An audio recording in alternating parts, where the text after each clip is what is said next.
High atop the Sonoma Valley sits 40 next-gen stock cars ready to take reign on this Friday night edition of NR Night in America. I'm John Ramos, the voice of NR, and we say hello and welcome to Sonoma, California, as we get ready to roll. Just 2 races tonight, nothing much, but these 2 races are going to be exciting. The NASCAR Cup Series is in Sonoma this Sunday for the twists and turns and wine country, but every time we've come here to this track, we've always had great racing. We've always had thundering speed and excitement. Why is that, you may ask? Those are something about road course racing at NR Night, which is why the next e-ticket event will be on a road course. But as we get ready to roll, we say, look at this schedule. You couldn't ask for 2 polar opposites from race 1 to race 2. Twists and turns of the yeses, uphill, downhill portions, into the hard hairpin and the sweeping corners. To then Superspeedway racing once again out at Talladega. You may be saying, why are we going to Talladega for race 2? Well, that's pretty simple. The next gens here at Sonoma, well, that's because NASCAR is really going there this weekend. Trucks Talladega, they have new blower physics. We didn't get to test them at all in the last stream at Kansas, and that was because there was no cautions. So, with that being said, the driver said, we need a truck race on a super speedway. I said, what about Daytona? They said, we just did Daytona the last stream. Let's run back trucks at Talladega, 2 duels, 10 laps, 40-lap main event to end this short night off with a bang. There will be no race 3 or 4 unless we get 300 likes on tonight's broadcast. That is because tomorrow I'll be live at the Nashville Fairgrounds Speedway on Racing America and Track TV. That's for the Modifieds and Mayhem, the Pro Late Models, and all the local races we have leading up to the running of the races. It's going to be a blast. The Crown Vics have a huge car count heading into their first race on the 5/8 at the Nashville Fairgrounds Speedway. I want to make sure that the voice stays intact. I want to make sure everything is ready to roll tomorrow night, because it's going to be a blast in the Music City. From sin to reality, we've had this discussion multiple times, but glad to be very much a part of it. So before I go to reality tomorrow, let's continue to line them up on the sim, because let's be real. The excitement, the quality, the racing action we've seen here has been unbelievable every single Friday night. So we expect that to continue. Watching on with that of Jacob Wilkerson and that number 43 for the 2nd time in a row. A road course will lead off the schedule on an NR Night in America. We went GT3 racing just last Tuesday. We're back next-gen racing on this night. 30 laps of action, no stages as you all know, no comp yellows. But you know there's a good chance we may not get a caution. If a caution does come out, it's that big, whoa, how did that happen? How did that work? I kind of expect that tonight. Dylan Basin, he's going to be quick. He's already up in the 3rd. Mahone in 2nd. He's one of those road course ringers. Chasing Daniel Mosteller, who has won here before. First ever race at Sonoma. It was Joseph Armstrong versus Mosteller. Bump and run to the hairpin, where most came off the final corner, a winner in wine country.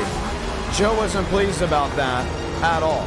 So, what's going to happen tonight? Well, we know Joe's in this race, that being Joseph Armstrong. Chase Schaefer, Sean Rowe, Joey Beck.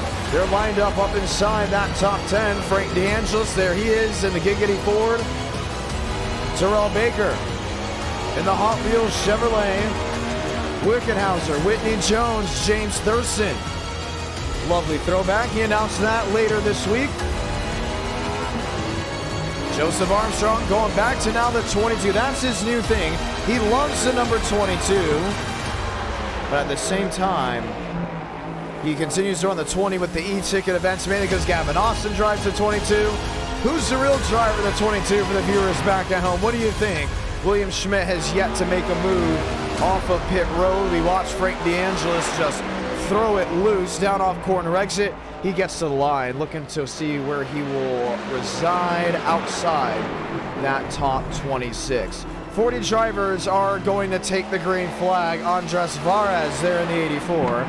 Lined up, ready to go racing. He's going out there for his qualifying run.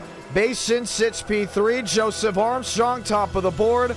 And he's gotten it done here before. Very rarely do you see a race end under caution in NR.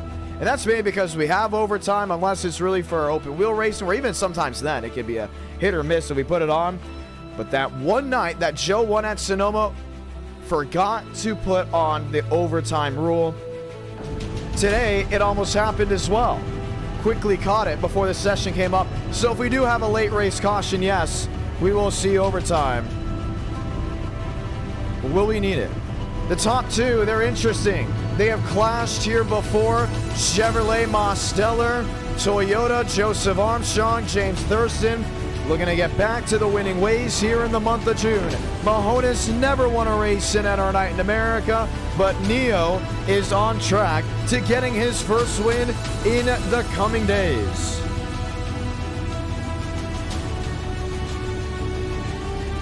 What about Basin? What about Rodriguez? Yahir was just in his first e-ticket event a couple weeks ago, the Indiana 500. Unfortunately was involved in an incident that took him out of contention. 12 turns around this racetrack. We've seen the hairpin be that last-ditch effort to see if you will find victory lane. And tonight we ask, do we see a new winner? A first-time winner at that? Does Talladega give us a surprise duel winner? Or maybe someone that turns into a kite? Sonoma has always been exciting, but you don't see the cautions. With 30 laps, there sure will be some strategy involved.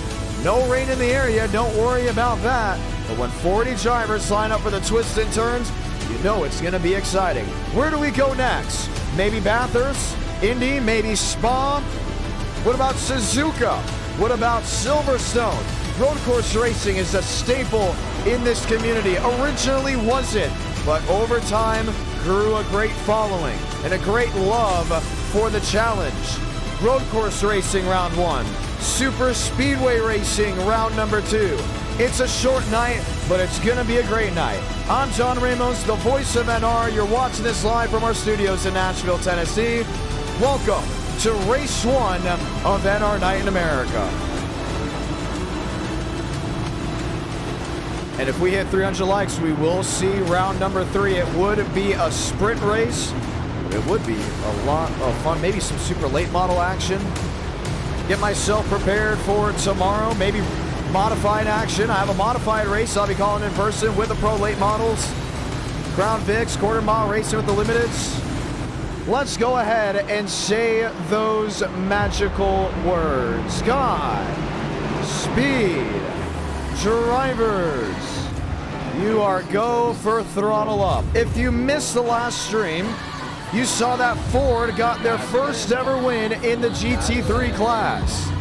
But Chevrolet has still come up very short. What's going to happen? Will Chevy finally get their first win with the Corvette? Well, they won't see it tonight. They could see it in the next couple of weeks.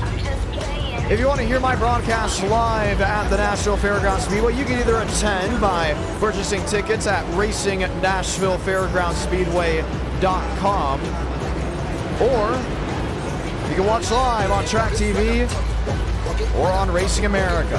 Not sure if this broadcast yet will be on Tubi TV or any of those streaming services that Racing America has a channel on, but that is to be determined.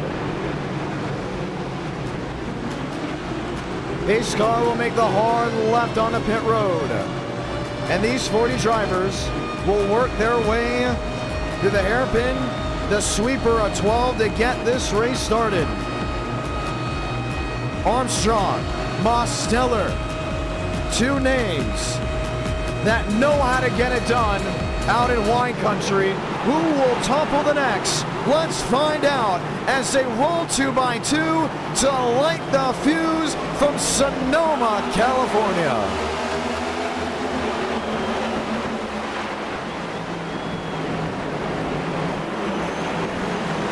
Race into turn 2. Logjam, Andrew Cooney, James Thurston, Chase Schaefer. Running uphill, River Page may be a problem. Drops all the way back to the 16th position.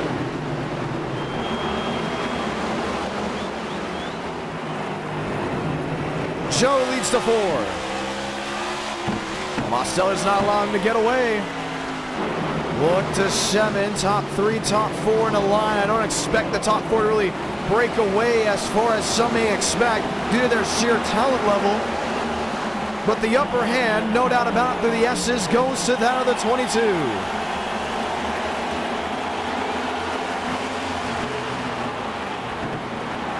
Mosin second.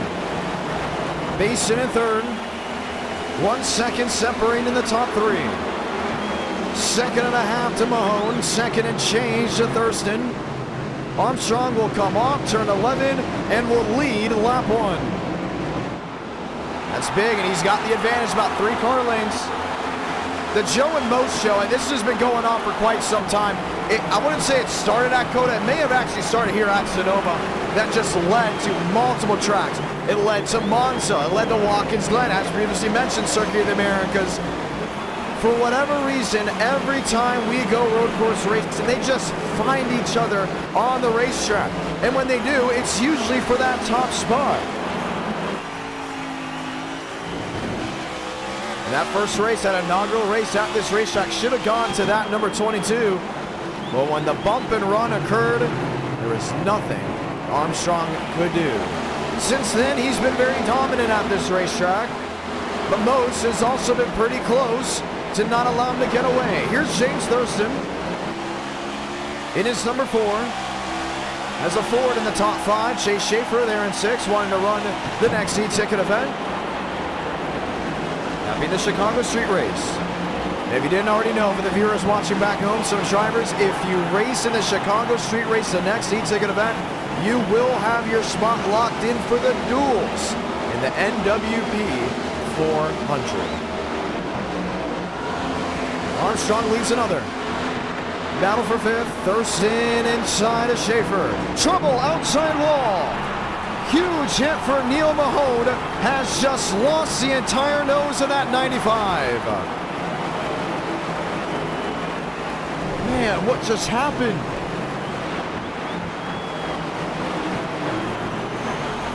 Oh. And it's in the same spot some Cup drivers today in practice we're struggling with. And he got off the racetrack, so there's no caution. He's climbed up through the gears. Just loses that rear end and bam! Right into that concrete slab. Watch once more. Let's look inside his car. He looks to be the first retiree of the day. And they can just snap around on you that quick. It's unfortunate, but it's just the way things are. 3 out of 30. Armstrong leads. Neil Mahone, his first win at Enter Night. That's going to have to wait. Mosteller P2, lap 4 out of 30. Mason P3, Thurston P4, Yahir Rodriguez, Andrew Cooney. Here's a fight for position.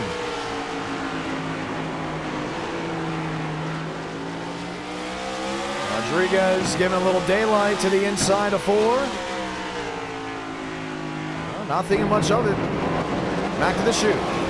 So you may be wondering, why does Sonoma have 12 turns and then we go from turn 4 to turn 7?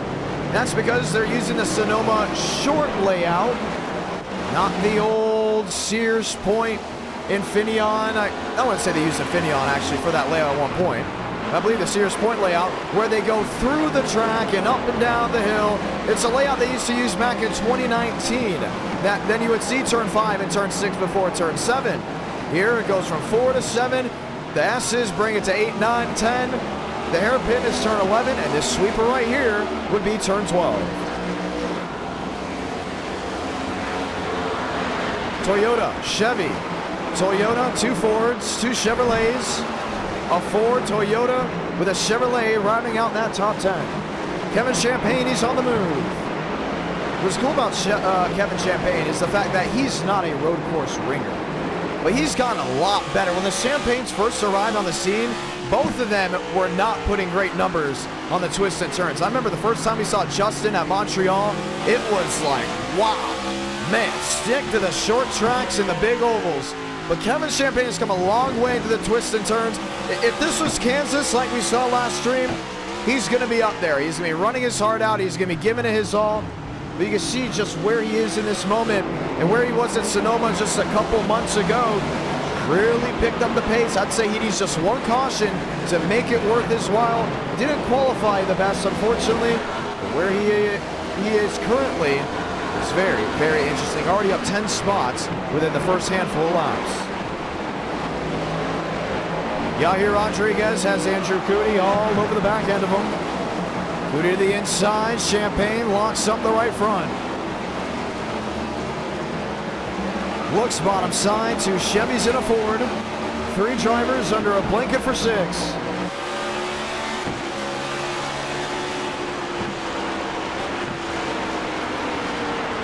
Back uphill to 2. So Mosteller has lost touch just for the time being to that of Joseph Armstrong. You see the lap for lap on the bottom. He was 92 back, was 1-1 back. Back to 96. He got it going his way. Back to a 1-2-3, quicker this time by. The thing about a road course is you're going to be faster on certain ends of the speedway and you're going to be very slower on other ends. Last time we came here, Joseph Armstrong was clearly faster in the S's than Mosteller, and it seems to be that same way. First half, give it to the 9. Second half, give it to the 22, until the hairpin where it's almost like a big lottery flip to see who's got the advantage or not. And he just lost 2/10 with me speaking on that end of the speedway. So Joe's got something going really well. Now the difference between these drivers and the drivers of today, they don't have the SMT data. What they'll do is they'll listen to the stream, or maybe they'll keep an eye, try to see what they can diagnose with just through their race alone. They'll say, okay, I need to improve on this end because I'm already better on that end. The drivers of today can get the data through practice and qualifying and say, or should we say the race the year before and say, hey, this driver right here, he is faster in turn 3 than you. That's where you're being beat. For Armstrong, Mosteller, they're going to have to go off of just what they think. 1-2 back. Dylan Basin in third. There's Chase Schaefer. There's James Thurston. Thurston to the inside of the 99. He wanted to get away through. Late ones to 7. Got it rolling. With a wheel, Schaefer the drive off. This will be for the 4th position. James Thurston, a couple wins on the road courses. How about this? Guess who made up time down to the S's? Mosteller. 7/10 the difference between the 2 leaders. And if anyone knows that this race can go caution free, it will be them. If I'm not mistaken, the first Sonoma race in NR night went caution free. And it came down to the final lap. So a good old clash of Toyota versus Chevy. A good old clash of Armstrong versus Mosteller. Some things really don't change in our community, but a lot of things do at the same time. We'll see new drivers, we'll see new competitors, we'll see new winners. We all love to see our old school veterans clashing it out. Armstrong, Toyota, leading by 8/10 there to turn 4. I think Demos has the edge right now. He's definitely got the confidence built up in that Chevy. For Joe, yeah, he got out to a 2.5 seconds, but this isn't the freshly repaved Sonoma that the Cup guys will be racing on Sunday. This is an older scan where you have to manage the tires just a little bit, even though tire management doesn't have to be that real big of a deal, because with the next gens, depending on what package they bring or what tire Goodyear pulls out, sometimes tire management isn't really the big deal. It's all about hitting your marks and being the most consistent. We've already seen the lockup on the right front. The hardest thing to do is be behind a driver that consistently understands how to make up time and learn from mistakes. Joseph Armstrong at one point at Watkins Glen was 7 seconds back to Ethan Stanley. It was unbelievable what we were watching. No, may have been James Thurston. 7 seconds back to one of those two drivers, and it was race 5. It was 1:30 in the morning. I'm ready to go to sleep. The viewer's ready to go to sleep. And all of a sudden I realized, man, Joe just gained half a tenth. Joe just gained half a second. Joe just gained a second. With now 5 laps to go, he's on track to catch him. And what did he do? You turn 6 and 7, passed him. That was in the Gen 6 car. And that's the day I realized you don't want to be behind Armstrong, because when he makes a mistake, he usually doesn't make it twice.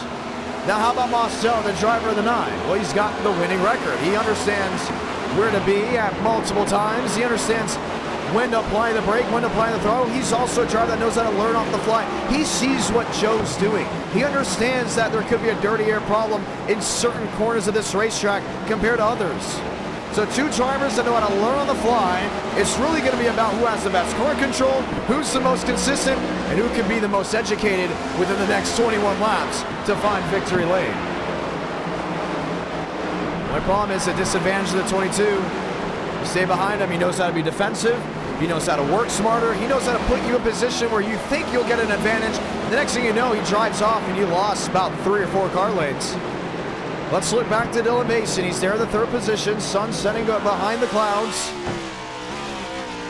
Mason's another one to keep an eye on. He got around Chase Schaefer. Schaefer's now back in that 4th position. Thurston's back in 5th. Here's the driver that will use every single inch. You saw when we were riding on board there on turn 4. He got all the way up near those tire barrels. He used every inch, every opportunity. Now, lap for lap, he's not where he wants to be. He was quick on lap 6, maybe lap 7. He's really just in a limbo position. What he's going to really need is Mosteller to catch Joseph Armstrong, battle Joseph Armstrong. That will then allow Mason to set the hook and start reeling him in. Keep it in mind, the 11 is not out of the woodwork just yet, but he's definitely not an area where you can say, hey, he's not going to victory lane. Chase Schaefer's gotten away from James Thurston. Andrew Cootie has not gotten away from Kevin Champagne. So one big incident from a driver that was running up front, no caution because of it. It's allowed the field to mostly spread on out. Once again, 40 drivers took the green flag. One did not make it to complete 1 lap. So on the left side of your screen, you'll see 39 of those 40 machines. Kevin Champagne up to 7th. Yahir Rodriguez, one of the open wheel drivers, trying to continue to get reps here in the stock car side, doing a fabulous job of it. Jacob Malone, Aidan McConaughey, River Page, Jacob Wilkerson. Wilkerson back in that 12th position. William Schmidt. If I'm not mistaken, I don't think Schmidt qualified very well. Yeah, look at that. Started 32nd. Is up to the 13th position. I believe he's the biggest mover in this race. A fabulous job of making up time to putting himself in the best position. Christian Kendall right behind him in that Chevrolet. Having a great job. Nice top 15 run. Sometimes you'll hear me say, oh man, this driver's running an 8th. You know he can be doing a lot better. And versus other drivers, you'll say, man, top 15? That's not bad. He's doing a great job. Mainly because some of these guys that have been here so long, you expect them to run in the top 5 and be in contention race in and race out, no matter the type of car track combo, no matter the temperature. For Christian Kendall coming out here, getting some TV time back there in the 14th spot. Doing a fabulous job. Here's Sean Rowe. Left side of his machine, that thing does not look even. It's really been dented out just a tad. He's back in the 15th spot. He's been as low as 26 after starting 9th. So he did make up time, but not the start he wanted. Way, way on back. We'll need something to definitely roll his way. One of the new things we added to end our night in America, Andrew Cootie going wide, allowing Kevin Champagne to sneak through. Champagne will say thank you very much. Will slot himself into the 6th position. The interesting thing about Enter Night this time around is we changed the weather consistently, race in and race out. We've had the first race be 60 degrees, and that second race be 90 degrees, which means the track temperature is about 30 degrees more.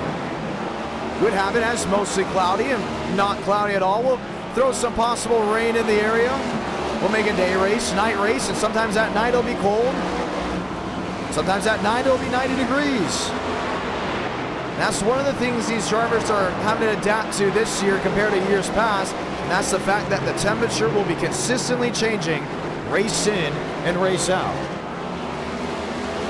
18 laps to go. Caution-free race.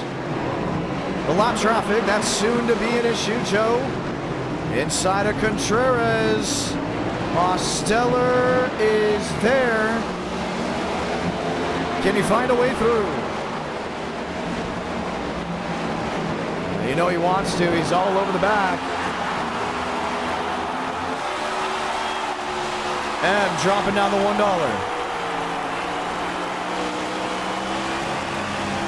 1 off 10. Brace for 11. Joe keeps lock up that right front. You worry about what's going on. You know, is there a flat spot? Is he continuing to flat spot now multiple parts of the right front?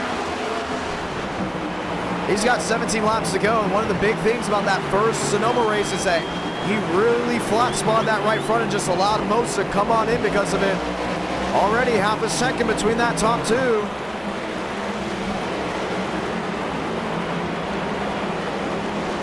Uphill, back to 3, heading to 4. We want to say thank you to everyone that's tuned on in. So grateful for it. If you're enjoying the action, feel free to drop a like on the stream. Helps this channel out a lot. Helps the whole community out. Every like makes a difference. It allows us to get more people watching. We're grateful for everyone that's tuning on in. With 17 laps to go, I don't think Joe's out of the woodwork. Not even close.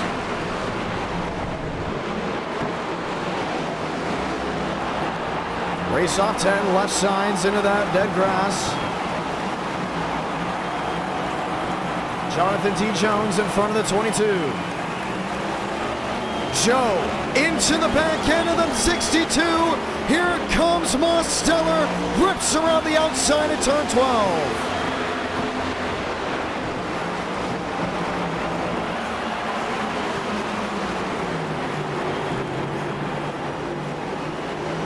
Joe pumps the brakes, stops the momentum, holds on to the lead. Now that could have been a disaster. It could have been the worst thing that could have happened for him. Jonathan T. Jones in the 62, one of the lap cars. Joe was clearly faster. He got right to the bumper. I worry about the damage. He's been putting a lot of wear on that right front. Now he got the back end of the driver, and these next gens are very sturdy, so it's not like it's going to affect the radiator, the cooling, the engine at all. But all it's going to do is give more hope to the driver sitting in second.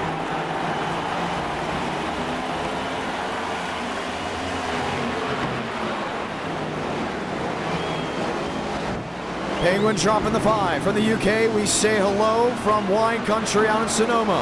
Rabbit dropping the 5, saying loves it, love this, keep it up. Oh, we don't plan on stopping. 15 laps to go. It's still 6/10. And Joe can lead every lap. He can lead every single lap. Coming to that white flag. Mosteller just knows he has to be there when it counts. And you can see it right here. He's led 15 of the 16 laps.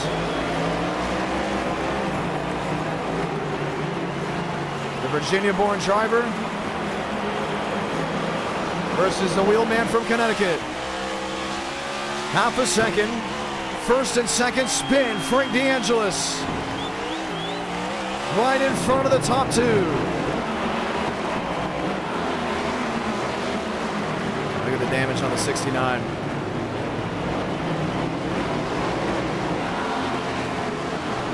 We'll be right in front of Dylan Basin.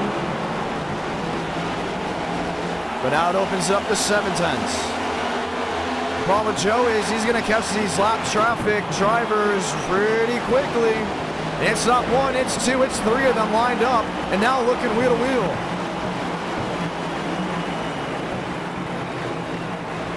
Osnar. Inside. Mosteller is there trying to navigate through as well. He's gained 2/10 doing so. The problem is Nars right now stuck in that nose to tail. Joe's got a little bit more breathing room. The minefield. Champagne pumping the brakes on the 22. This being Justin, his brother Kevin sitting at 6. Joe to the back end. Jumps to the outside. Mose slips on the strips. Oh, I thought he was going to go for the lunge to the bottom. Won't happen in turn 7 to the S's with 14 laps remaining. They're dropping down a minute 15. You haven't seen any fall off at all. Maybe about a 10th, maybe 2. And that's the thing about the next gen. You're not going to see a lot of fall off with the tire compound that's currently in. Joe slides wide. Moss Stellar. The move to the outside of the hairpin. Joe with the cross. He'll lock it in.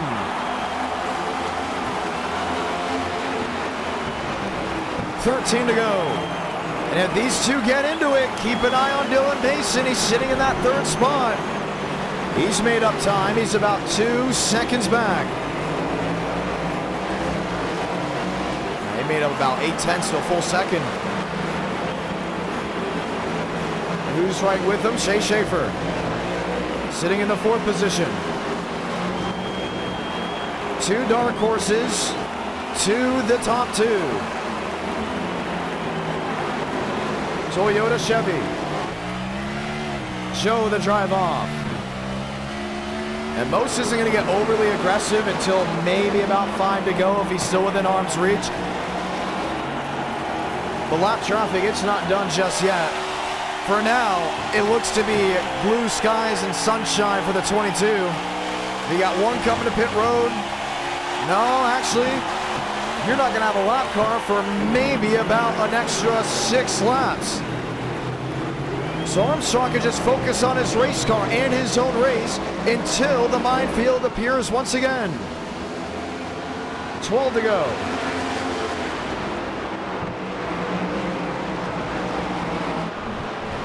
Mosteller in 2nd.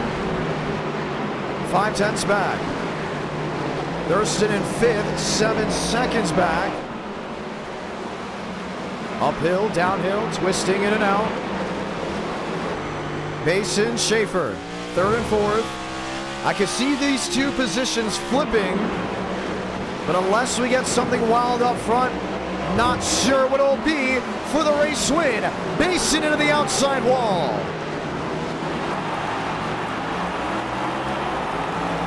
Caught it in the chute of 4 and 7. And that's going to be position impacting. I think you can throw the race win out the door. That's a lot of damage on that number 11. I mean, he just drilled it. Oh, losing the rear end. You wonder if he knows about the damage. There's no point in pitting. You can't pit now. Yes, stay out there. You got to race with what you've got. Here comes Schaefer to the inside, the battle for 3rd.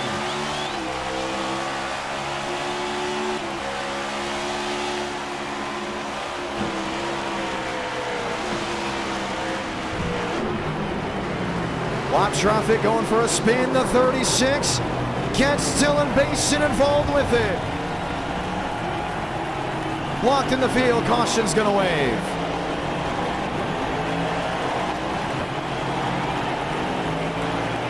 Say that's good news for the 22.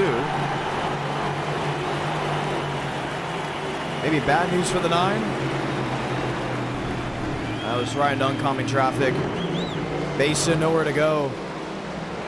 That's Whitney Jones in that number 36. Has only completed 9 laps.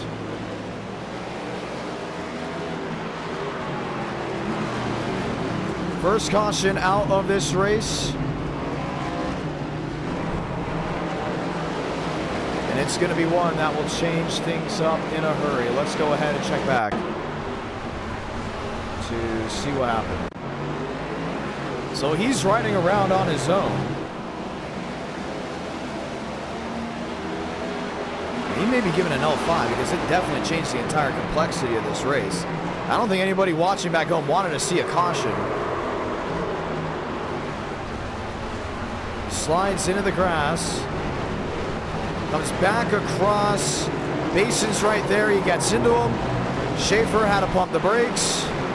Thurston back. You see when they had to slow down right there? That's when you got to throw it. It's interesting because you can say, well, Schaefer was 2 seconds back. He wasn't going for the win. Yeah, he was. Because if Joe and Most get into it, which they have in times past, then you're looking at the fact that it could be Schaefer versus Basin, even though Basin did hit that tire barrier off turn 4. You look at Thurston, you look at Champagne, they're fighting for position. Yeah, Thurston had to slow down. It gives them the clutches. It's kind of that, should have been a caution, should have not have been a caution. What it's going to do anyways is stack this field up. Pit road will be wide open. Do you pit? Do you not? I haven't seen enough fall off for anyone to truly come to pit road. So it's going to be tough to see. And we are hearing Whitney Jones will be given an L5 penalty, struggling to hold on to his race car. Will be allowed back for Talladega, but will not be able to continue in this race. Now this night has already gone by pretty quick. We're coming to the tail end of this Sonoma run.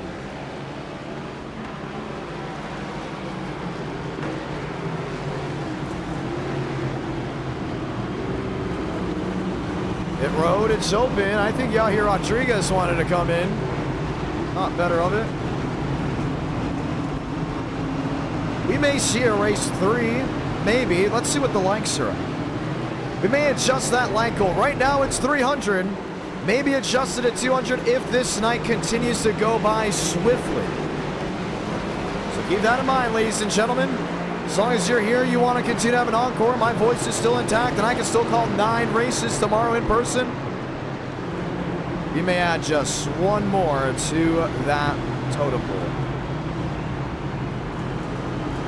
So an update here, the drivers are adjusting the restart zone due to the wheel spin and not wanting to have just another caution down into turns 1 and 2. They have all voted on it, so they'll be adjusting it. It looks like off the last turn is when they will go.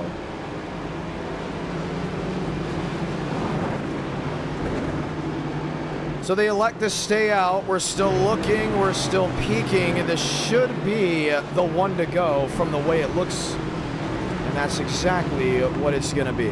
Armstrong, Moss, Stellar, that will be row number 1. Schaefer will line up. Back in row number 2 with Thurston. Dylan Basins looks to have put it behind the wall. Ladies and gentlemen, one caution in the books. The first restart of the night comes from Wine Country. We'll get it fired again with 8 laps to go.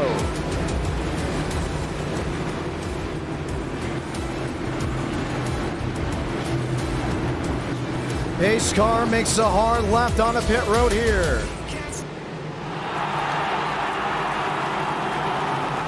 Joe Toyota, Moss Stellar Chevrolet.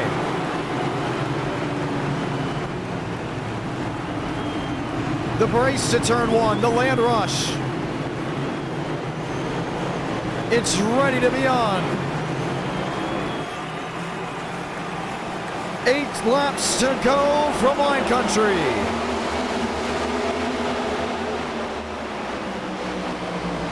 Armstrong, easy clear. Most is there. Thurston jams on the brakes in front of Schaefer. That was clean. That was slick.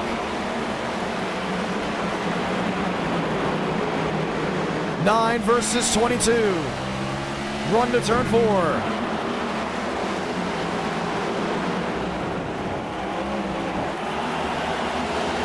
McConaughey clears. Rodriguez clears. Joe opens up that inside. You can see Demos look at it. He just wants to go out there and grab it. T. Jones around into the barrier to the inside.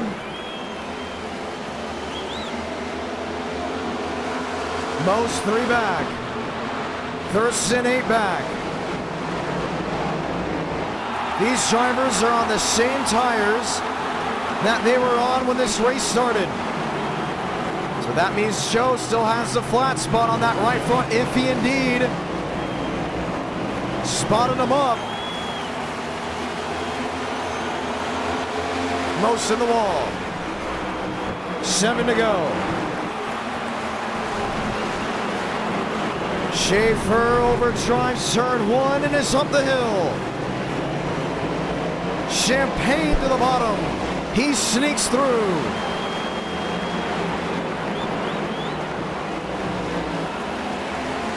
Half a second, top 2.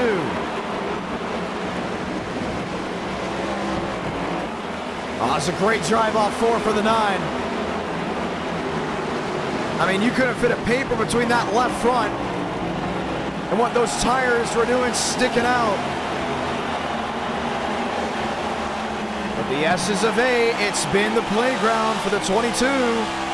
Can Joseph Armstrong hold on and capitalize on his best corners? Wide through 9 and 10. Jams on the brakes of 11.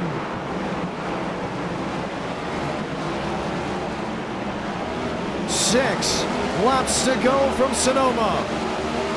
I wouldn't count out Thurston at all. Sitting there a second and a half back. Marcello's in a position that if he wanted to perform the bump and run, he can do so. 3/10 back, that's a car length and a half in most parts of this track. Schaefer struggling, here comes McConaughey. Looking at that outside. Kevin Champagne there in the 94. 300 likes, we get race 3. With 6 laps to go, 2 drivers that have won here before are getting ready to clash like they've never done before. That's a tough line to say because they've gone at it multiple times. Think Coda, think Sonoma of the past, Watkins Glen, Monza. Car length and a half.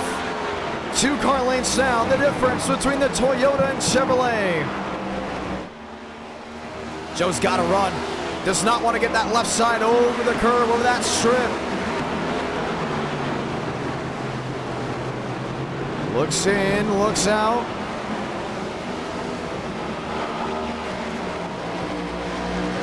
Beautiful move. 5 to go. Now for Fish, Schaefer, McConaughey. More like Schaefer now, Kevin Champagne. James Thurston. 2 seconds and change back to the top 2 drivers running 3/10 from each other.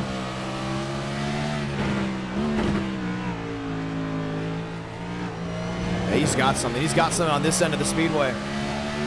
This is where Most is at his best. Turn 4 to turn 7. He's just able to dial it in every single time. I don't think Armstrong has gained any time on that end of the speedway this entire race.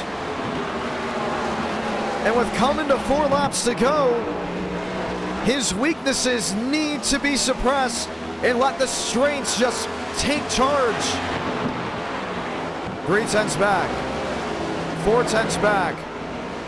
Most hand over fist. Off turn 10. Now he's going to have the shot. He's got the shot into turn 11 like we've seen before. It's going to be one of those classic Sonoma finishes. Every time we come here, it's never over till that final corner. 4 to go. Tire barriers lining most of this racetrack. This track is beautiful and green in the spring, but looks like the desert when we go racing in the summer. Lot traffic. Dead ahead, that's Brown. Maybe the final lap car to deal with for another 2 laps. Projecting possible lap traffic on the final lap of this race if the medium speeds stay the same.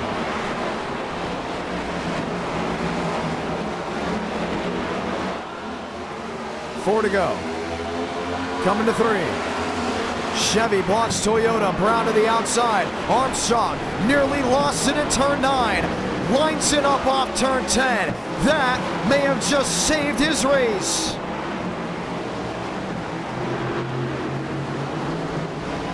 That was big.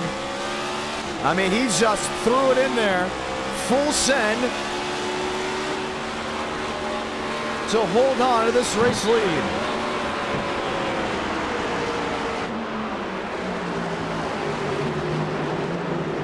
Turn 2. And they've got Thurston. This is now a 2-second advantage for both these drivers, but Thurston needs to keep position on Kevin Champagne just in case these two get into each other. 3 manufacturers in the top 3, Toyota, Chevrolet, Ford, in that order. 2.5 laps remaining. He's there. He can just reach out and grab him. Won't do it on that end of the speedway.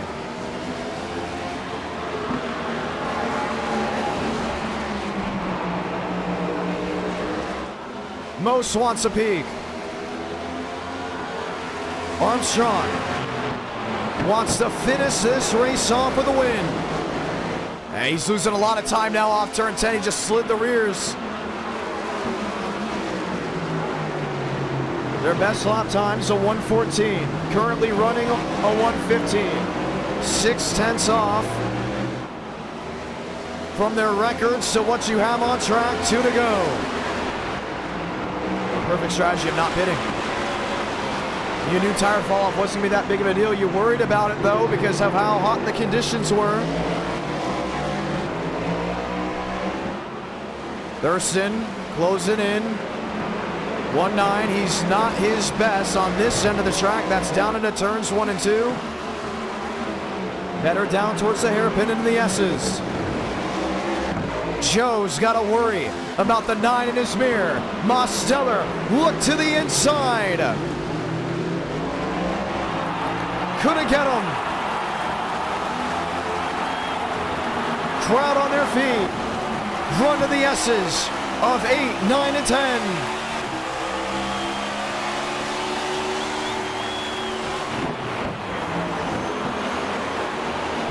This race is going to be a fight all the way to the checkered flag.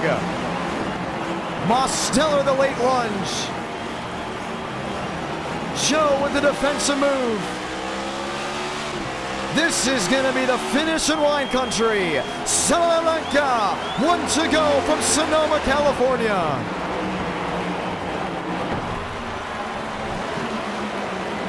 Armstrong 22, Mosteller in the 9. The look, the creep, the peak to turn 2 and 3. At some point he's going to have to get bold. He's going to have to use that bumper. But do you wait till the hairpin? Run up the 4. The shoot the 7. He's going to wait. He's going to wait to that last moment. And this time, Joe has to be prepared for it. Over the strips. Over the humps. To 8, 9, and 10. Armstrong's got to brace. Mosteller's got to be bold. Run to the hairpin. Most inside. Doesn't get into him. Armstrong will come off turn 12, victorious from Sonoma Raceway.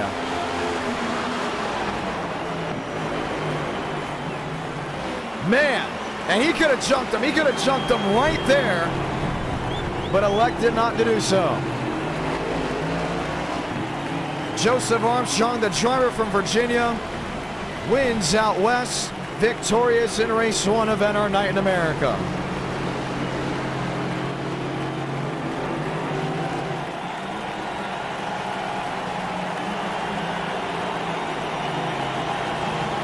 That was awesome. That was fun. Every time we come here, it's a great show. Every single time. Don't go anywhere, ladies and gentlemen. Up next, we're going to Talladega. Armstrong wins in wine country.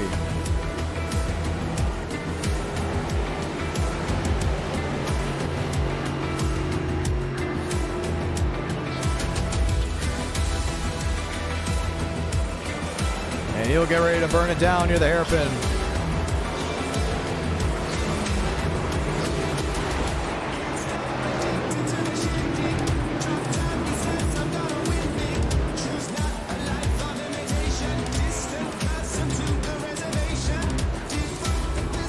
How about it?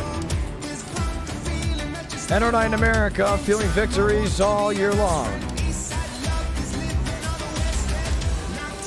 And what could now be the final race of the night is up next, unless we hit 300 likes. Could be adjusted depending on how quick Talladega goes through. You'll park it. We'll go talk to your race winner.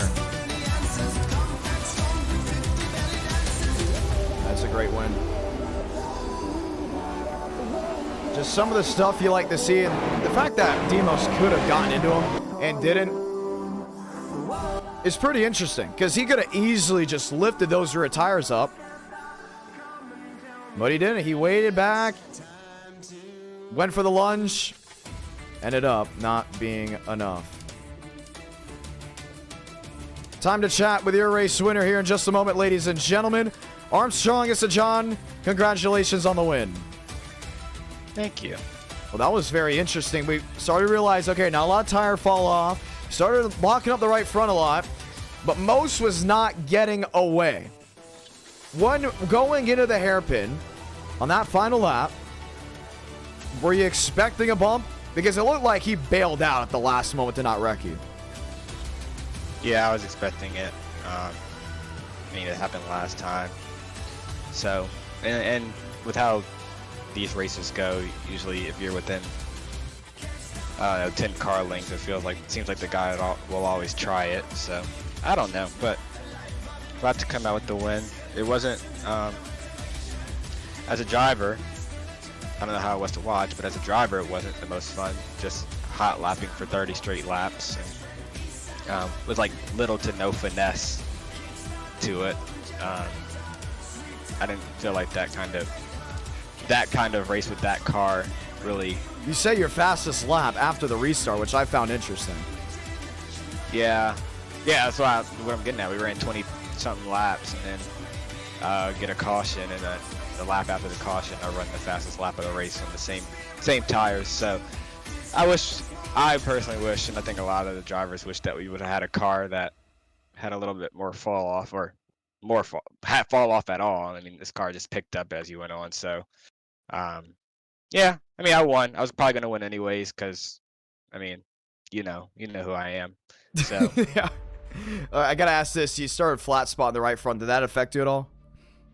No, I was just pushing it. And, I mean, I had no choice but to push it, because I got the second fastest guy in the field on my bumper. So, I mean, you got to push the limits of the car. So, I mean, I'm sure, I don't know if he was locking up either, but, I mean, like I said, with no fall off, you can make those mistakes and recover pretty easily because you're just gripped up. So even though I was missing corners, I was able to get a better exit because I could just full throttle it off the corner. Gotta ask you this. Just with how things are going for you, just on a personal side, why the move to the 22? Well, short answer, to be honest, 20 just didn't look good on the truck. I knew I was running Road to Pro this year, and the 20 just it didn't look good on the truck. So I tried to pick a more universal number that looked good on every car. And well, I started with 92, and a couple scrubs took that number. No. And, you're not 92. I can't see you in the 92. I can see you in the truck 22 because I like your throwbacks that you run. Yeah, so 22 just a little bit more universal. That number kind of works on any car. I really wanted to run Xfinity because, I mean, my car, I got a new Xfinity car, or made a new Xfinity car, so I wanted to showcase that. But I don't think we'll get to that tonight. Maybe Tuesday or next Friday, whatever. Oh, we'll definitely have more Xfinity coming up, no doubt about it. The real question will now be, do we get a race 3? And if we do, I might just drag drivers in to help with the voting process. Well, at that point, me personally, I would want to do trucks, but like, not the Superspeedway. Superspeed this night, with all due respect. I'm gonna speak my mind. I'm gonna be respectful. You always speak your mind. I don't expect anything different. For this night, right? This night doesn't encapsulate what it means to be a good driver, or a great driver, I should say. You can be fast in the next gen. Everyone's fast in the next gen, right? But then we go to Dega in the truck. I mean, Lane Sanders has a truck win, or a Superspeedway win in that package. Anybody can. He didn't win in a truck. Not an He won in a similar package. He has Arca, Xfinity, whatever it is. Okay. Yeah, it's the same aero package. I would have personally liked to see the trucks on like a mile and a half, like Chicagoland, multi-groove racing. Oh my gosh, the trucks are so much fun nowadays. Do you know why we're doing it at Sonoma? Did you hear why? Sonoma? Sorry, we're doing it at Talladega. Good catch. Oh yes, I'm well aware. Okay. You can get those you can get flips at Michigan. I find that interesting. Really? It's that easy? Yeah, enough speed. I mean, you can get air, yeah. Off the end of off the end of the back straightaway, heading to turn 3, of course. You know what? Since you can speak your mind, we're going to continue to speak the mind on it. We did the Kansas race with the trucks last time, and drivers were saying the dirty air is more prominent now in that car than before. Was that just a Kansas situation? Because I also got the same thing from messages to others saying, hey, they made the trucks 1,000 times better than it ever was before. Eric W., thank you so much for the 5 gift membership. So what's your opinion on that? Well, the truck, everyone kind of asks for iRacing to be a simulator. I think the only way you're going to simulate it, you got to get as close to real life as possible. It's a known fact that the aero in the trucks in real life is, like if you're behind a truck, it's pretty bad. Session but like, up, by the way. Oh no, I'm not racing. No, it's for everyone else. Oh yeah. So y'all can race. I'll give y'all a win tonight since I took the first. I personally I mean, the dirty air is the dirty air. It was already kind of in the truck, but I don't really have an issue with it. I guess a little bit. I don't have as much of an issue with it now because before it was like full throttle. So like if you got like a 3 truck length gap and the guy in second didn't have any help, like he was just gonna sit there. But I think now with it being a little bit more off throttle time, I think you're able to move around a little bit more, right? And like create a run to break into the 3 truck length gap. That's interesting. Yeah, I didn't race Kansas though, so I don't know. Like I've driven the truck a couple times since the update, but I was on the short tracks. It is. I mean, the aero physics you can feel everywhere. So like, there's just it's less downforce. So you go and come off the corners and enter the corners, and there's like, it feels more free, maybe with the rear end, or it's not as locked as it used to be with the right front. From people, what they used to say. Yeah. So like at IRP or like Richmond, for instance, because I mean I love Richmond. That's my home track, and so like I've run a couple laps at Richmond, and before in the truck, you could come off a 4 and you could just mat it. Versus now, I mean, in real life, they do the little Richmond drift. Everyone kind of knows what I'm talking about off of 4. And you can do that, like in the truck. So a little bit more off throttle time everywhere, I think. That's interesting. Well, we're going to continue to look over it. Has anything been updated with the Xfinity car? No, but I just really wanted to show my car. My new car. Well, we could do Xfinity. I wouldn't be surprised if we get a race 3. I think Talladega is going to be really exciting. We already filled out the whole 64 car lobby, it looks like. I put it at 64. It should be 64, maybe 62. It has been filled on out, so we'll see how this goes. I think it's going to be exciting. 2 duels, Xfinity. Where would we go? Wait. Hold on. I'm not racing. I know. I'm well aware. I'm talking about if we did race 3 and we did Xfinity. No. Hold on. Just listen to me real quick. Hold on. I'm seeing something, but I'm not sure if it's... Are you okay? Oh! Look at the entry list. Look at the entry list. Jones, Champagne, Kendall, White. No. Keep going down to like the. Well, hold on. I have to reset the overlays. So before No. I'm telling you, bro. Like, just look. Yes, I know. Keelan Harvick's racing. Yes. Okay. I wanted to make sure you saw Demos told me. That's okay. Oh, dang! I wanted to break the news in chat. Did they already break it in chat for them? That's cool. Well, we'll see what they'll do. We've had a bunch of short track guys come in here, so he's got to make it through the duels. I don't know what duel he's going to be in. It's going to be Nathan Lyons in here. Get a little National Fairgrounds beef. Yeah. Oh my gosh, that was so funny. Oh man. Well, Joe, It was nice speaking with you. I'm excited to see what Talladega has with the trucks. Maybe we'll have a race 3, and if we do, we hope to see you in there. All right, good luck, drivers. That's Joseph Armstrong, winner at Sonoma. I'm John Ramos, the voice of NR. Let's go ahead and do it. Let's get one more race under our belt as we get ready to go green. Looking, waiting over, making sure everything is good to go before we lock and load. We'll have duels. We'll have everything lined in. Most is excited. Marcello's excited. I think Demos is going to have a really good shot at winning this race. It's going to be interesting if he can go ahead and do so. There we go. We got the trucks on track. Waiting to see if there were anyone on track. Oh, they're ready to rock and roll for you. Let's go rolling. Let's go trackside for round 2 of tonight's racing.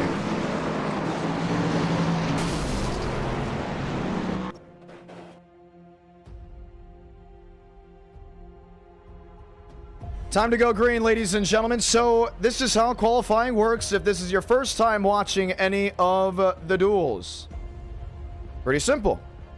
Everyone through qualifying makes it to the next round, which are the duels. Depending on where you qualify will depend on if you're in Duel 1 or you're in Duel 2. You qualify in an odd number position, you'll be in Duel 1.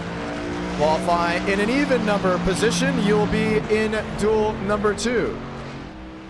From there, from what it looks like, the top 21 drivers will make their way into the main event. Nope, checking, hearing, top 20. The top 20 trucks will make their way into the main event. So 40 trucks will take the green flag for 40 laps after the duels are done. Everyone asks, why do we run duels? Why do we always try to do that type of format? Pretty simple. The sheer demand of drivers wanting to race NR Night in America is unfathomable at moments, which means sometimes you just gotta race it out. The drivers can't stand the duels. They have been very vocal about that, but the viewers love the duels.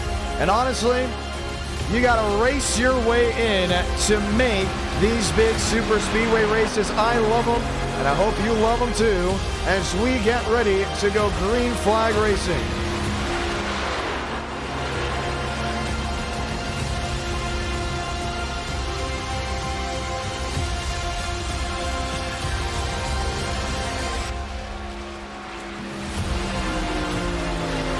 Matt Deason, probably even Jay Kumar.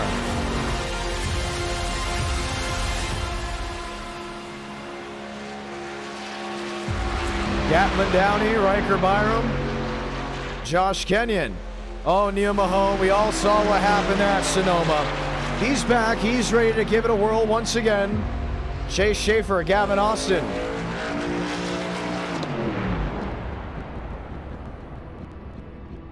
Lined up, ready to rock and roll.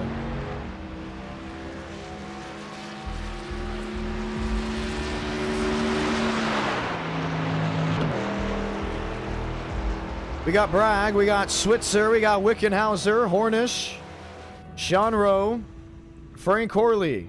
Neil Mahone is back the 17th. Raul Alves, Frank DeAngelis.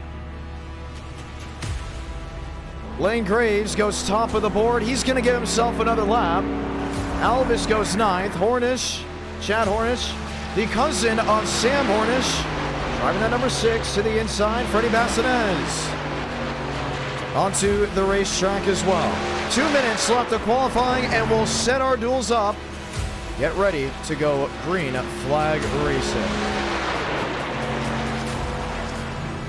Let's go talk to some drivers, hear what they've got to say before we roll on out. And you know what? There's no one better to talk to than... Well, let's go Frank Corley. Let's talk to Frank again. Not DeAngelis, but that of Frank Corley, also known as Bean. Frank, it's a John. You got a copy.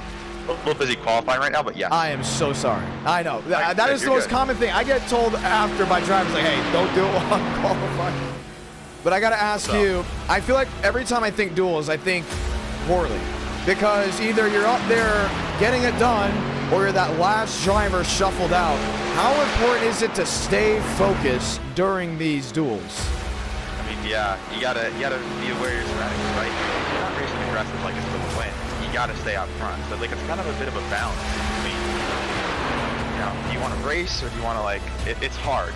It's just it comes down to a lot of things. I call it like God. But yeah, it's all about keeping it up front. It's very important to keep it up front at duels because it's hard, especially in this car, to get so packed up. Right. You gotta have friends, and I don't have any friends in this race. No 40 tonight. No. No G-Mod. Nope. I mean, maybe I'll get some. I think you're well known enough to work with the DeAngelis or Arena. Definitely a Thurston. DeAngelis is like working with you. I was like DeAngelis, like that guy at the front. Well, I mean, he's ninth right now. He's projected to go in Duel 1. Yeah, he's ahead of me. I'm gonna be in Duel 1. Nope, never mind. I'm gonna be in Duel 2. You'll be Duel 2. So, all right, Yeah. I want to also hear this. As a driver, when it's not your time to go in the duel, what do you do? Do you go to the bathroom? Do you eat? Do you watch? Do you kind of crack jokes? What's your little routine? If my teammates are racing, I'll be watching. But I'm gonna probably just, I don't know, maybe like go for a walk or something. I don't know. I don't care about this duel. None of my friends are in it, and I'll see you for Duel 2. I like it. Good luck. Thanks, man. That's Frank Corley. He's won multiple races in NR Night in America. Elects to do some more here tonight. Left side of your screen, you'll see where they start in Duel 1. 31 drivers. So 62 have entered, 31 per duel. Thurston, Mahone, Mosteller, Lane Graves, that's the fast four. Frank DeAngelis, Ada McConaughey, Keelan Harvick, Corey Lyles, Matt Graham, Jonathan T. Jones, Jacob Wilkerson, River Page, Joey Beck, David M. Johnson, Freddie Bassinez, Carlos Ortiz, Andres Varez, Josh Kenyon, William Schmidt, Evan Marasco, Sean Rowe, Tyler Tinsley, Braden Holt, Wickenhauser, Glick, Delgado, Beckman, Bragg, Ellis, Baker, and Micah Curtis lining out that field. Once again, top 20 advanced, so you'll see the top 20 on the left side of your screen for most likely the majority of the show. At the same time, you wonder who's in, who's out. It's only a 10-lap dash, so time will be ticking. Does this duel go caution-free? We've seen it in times before. Or will this be something that you just can't get to the finish line? Ladies and gentlemen, let's go green.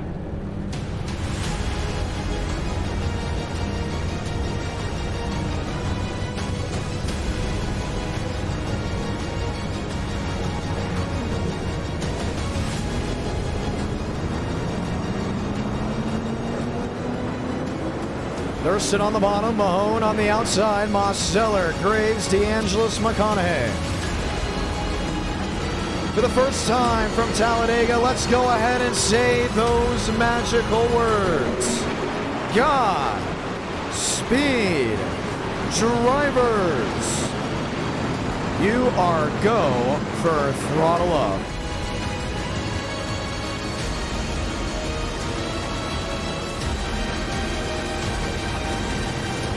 Thurston on the inside, Mahone on the outside. We've seen Mosteller work well with drivers that he has known for a while. Him and James Thurston, they go way back. So what will happen as all the drivers lined up go for just 20 spots? We find out this time by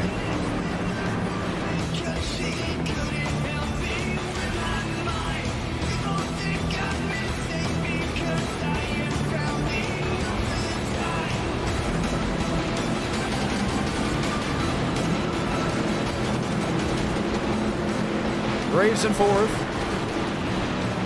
Mahone in second,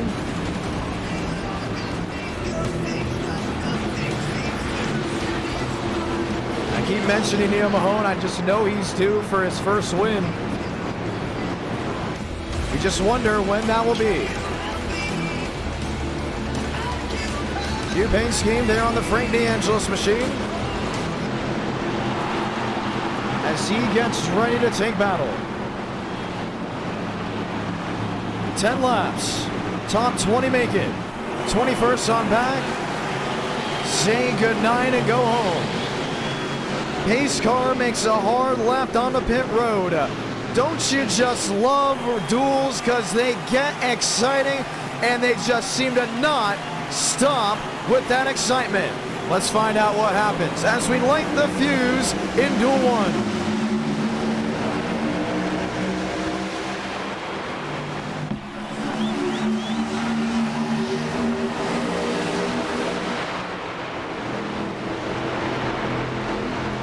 Jones peek out of line, had to fall back through.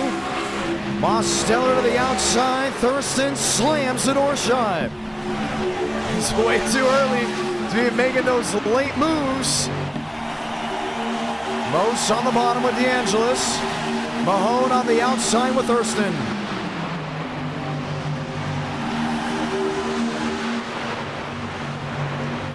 Lane Graves. Back in the 7th position. Clocking 190. Coming down off turn number 4. The pathway to victory lane usually means follow that 87. Most leads lap 1. Now what's interesting about the duels is it kind of reminds you of the heat races that the Xfinity Series used to have back in the late 2010s, maybe middle 2010s, when they would have these races as they go 3 wide for the race lead. Mosteller stuck in the middle, where you'll have half the field in one race, half the field in the other, and then they would shorten up the main event. So if you race in Heat 1 or race in Heat 2, it basically counted as you still racing in the feature. And what that was mainly was for were points. It was exciting, it was interesting to watch, and honestly it was the big segue into stage racing. Some account for the caution clock the Truck Series used to have back in the day for it. When they had stage racing in the Xfinity Series, 1, I thought it was pretty interesting. And 2, it was also one of those test beds to what we have today in the NASCAR Craftsman Truck Series, Xfinity Series, and Cup Series. Thurston leads in the middle. And one thing I've noticed too is that these truck noises have changed. They're more of a thundering sound compared to that last update. Mahone in the middle. Lyles up the 2nd. Graves race leader. Trouble, Harvick down in the grass.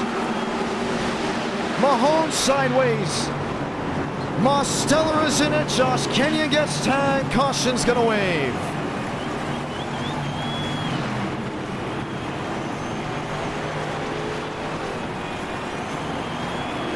Ryan Ellis. Big chunk on the nose. Micah Curtis, look at that left front. And the big thing is, if you're one of the drivers, you cannot leave. You got to stay in this race. There's enough trucks that were involved in this incident. It makes you think, even if I have a wounded race truck, I could possibly still sneak in. Curtis damage, previously mentioned. Cooper Glick, mostly unscathed. Sean Rowe in 21st. He looks to be okay. You see the damage on the 56.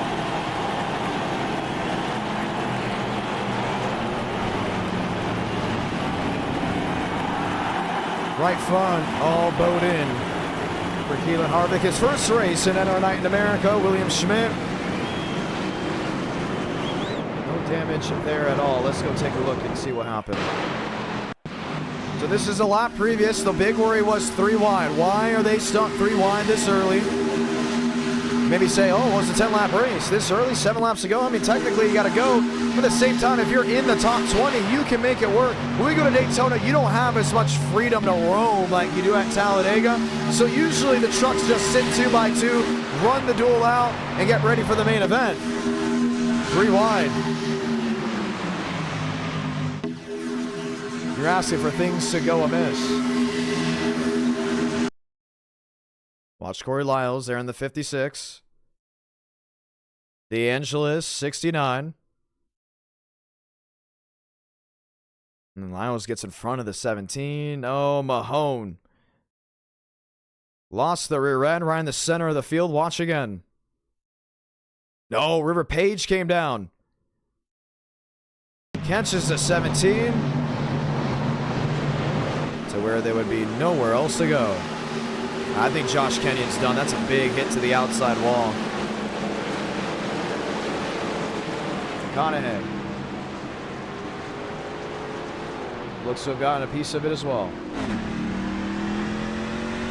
Let's ride on board with the 71.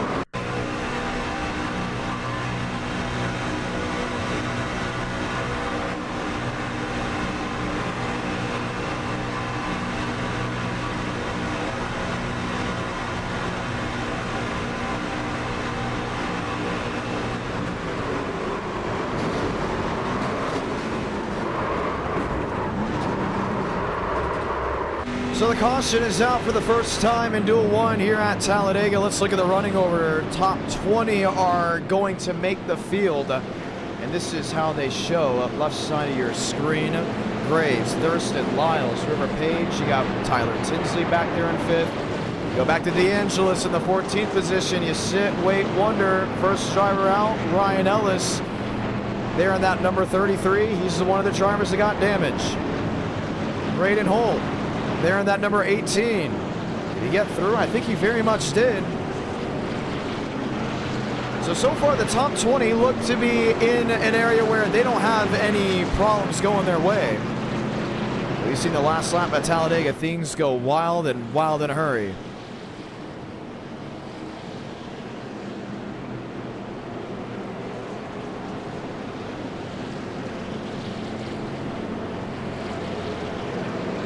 One to go this time by. Lane Graves looking for his first win still in NR Night in America. Has come close before. James Thurston looking to add another tally to the win mark.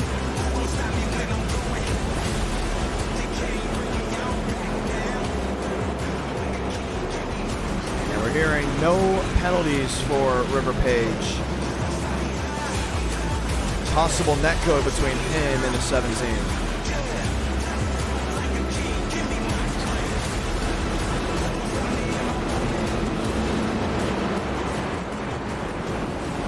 Let's get ready to go green.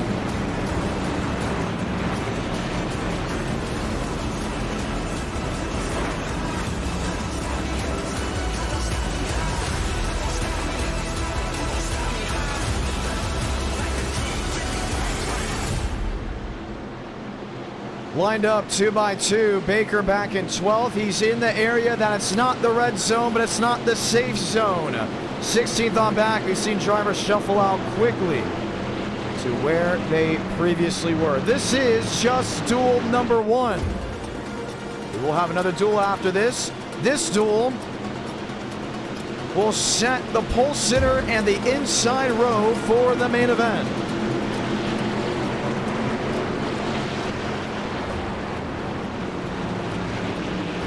Mosteller back in 27th. He's going to have to go. He's back there with Jones. He's back there with Mahone. And only one driver looks to be out of this race now, Micah Curtis. 30 drivers still going for 20 spots.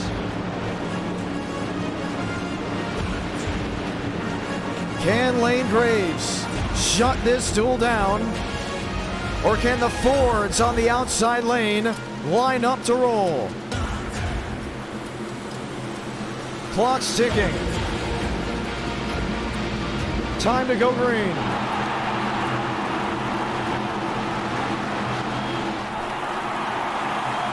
Toyota Ford, row 1. Chevy Ford, row 2. 4 laps to go from Alabama.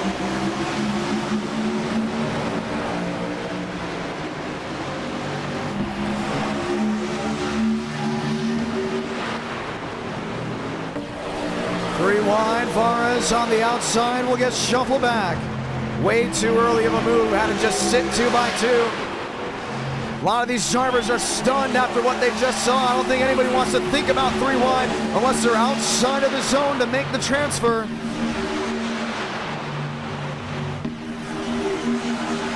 Thurston leads top.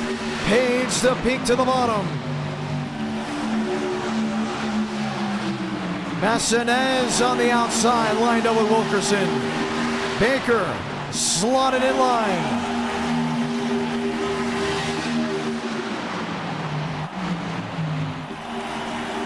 Beckman 11th. Back in 10th. Thurston leads, 3 to go. Now you start wondering, if you make that line, do you do it now or are you going to wait? Because you got to make it at some point. You can't just sit there and wait around if you're that worried. Top 10 look to be in the safe zone. They pulled away. Michael Bragg back there in 16th. Braden Holt, McConaughey. Cooper Glicks on the outside looking in. Josh Kenyon outside looking in. They're going to need a big wreck on the final lap to possibly pick up those final spots. Massinez in the 8. Shot on forward by Wilkerson. Thurston on the bottom. Gives him the helping hand, 2 to go. Got Baker up there in 4th. They call him the Superspeedway Merchant. The long-term veteran, the long-time pioneer of this great community. Last win at Daytona, that was with the SRX machines. Can he get yet again another win in the trucks, let alone a duel? Massinez on the bottom, he's got Thurston right with him. Wilkerson's getting a shove, but this would be for the win. If I'm sitting 8th, 9th, 10th, I'd just say, please don't wreck, because we're in. They're gonna make it back. Salamanca, 1 to go from Talladega. Baker in 5th. Shoving Jacob Wilkerson on the outside.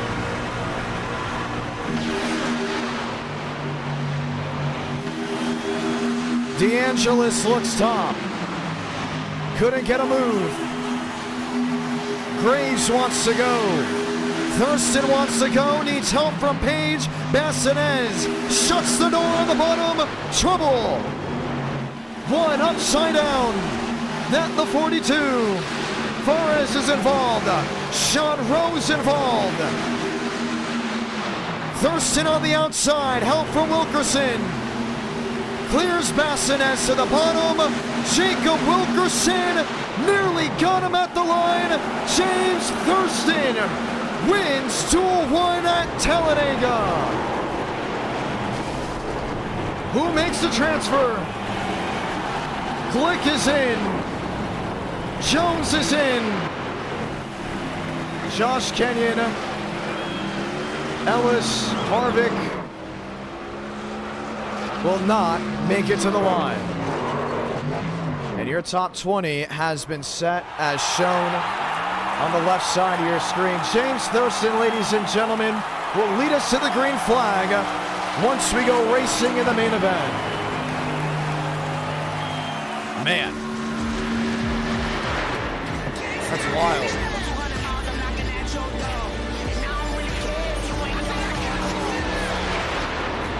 Mahone is out. Sean Rowe is out. What happened? How did it happen? Let's see. This was racing back to the checkered flag. No, Jason Beckman got in the 84, and they're locked in. That's the big thing. You don't have to push, you don't have to shove, you're in. What a wild ride for Joey Beck in the 42. Goes up and into the air, ladies and gentlemen. Welcome to Duel 2 at Talladega. Murphy, Reyna, Perchatsky, Ingram. We saw Ingram get his first win in NR Night in America. That was at iRacing Superspeedway. It was a wild race. It was wreck driven. And I honestly think that's an understatement with how wild it was. Duel 2 up next. If you love the action, you want to hear all the broadcasts I'll be doing in person, live tomorrow on tracktv.com in Racing America. I will be at the National Fairgrounds Speedway calling the main events for the Pro Late Models.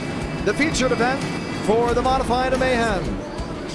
And all 9 local races that are ready to take place. Once again, he watches that on tracktv.com and racingamerica.tv. That's why we only have 2 races tonight.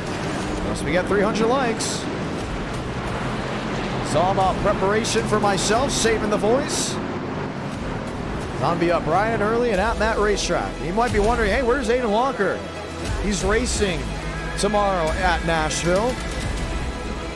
And that is where he currently is. Let's get ready to go green.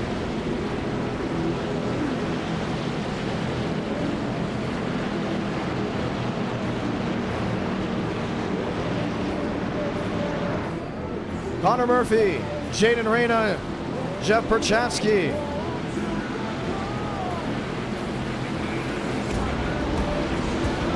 Deason, Downey, Rodriguez, Lewis.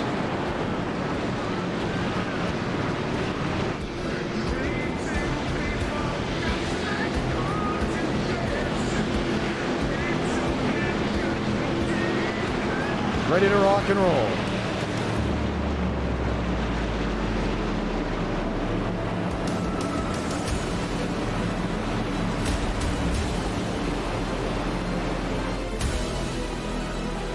Can Murphy make it work?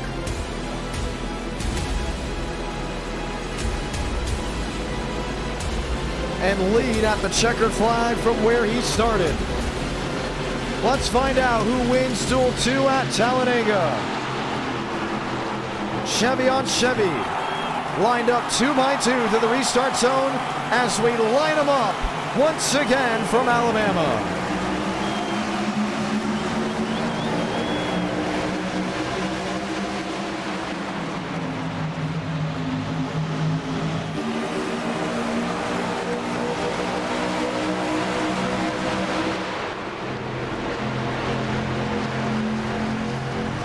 Reyna top side, Murphy inside, Ingram the shove to the fellow Chevrolet.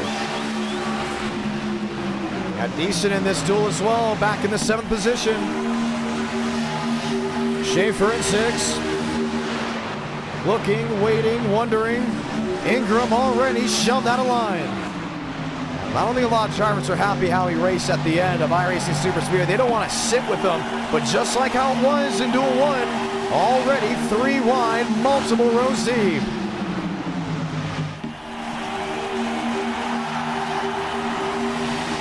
Murphy on the bottom, Perchatsky. Locked in, 3 wide, count it, 5, 6, 7, peaking nearly 8 rows deep towards the tail end of this field. Mostly everyone under a second of each other. And that's great. That's awesome, but it's top 20 that advance. It takes one mistake out of anyone in this herd, and you got to bring out the scorecards because it's not going to look pretty. Reyna inside, and that 5 machine, a vague throwback to that of Mike Skinner. Vila in the middle, throwback to Jeff Gordon. No, this scheme wasn't on a truck, but it raced in the early 2000s. Vila, top of the board, 8 to go.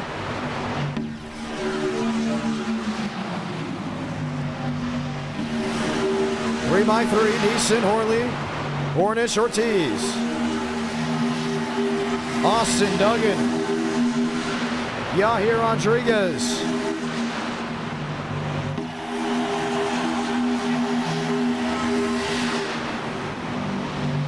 Lined up, wanting, looking. Look at that 43 go back to the outside. Knowing it's time to go.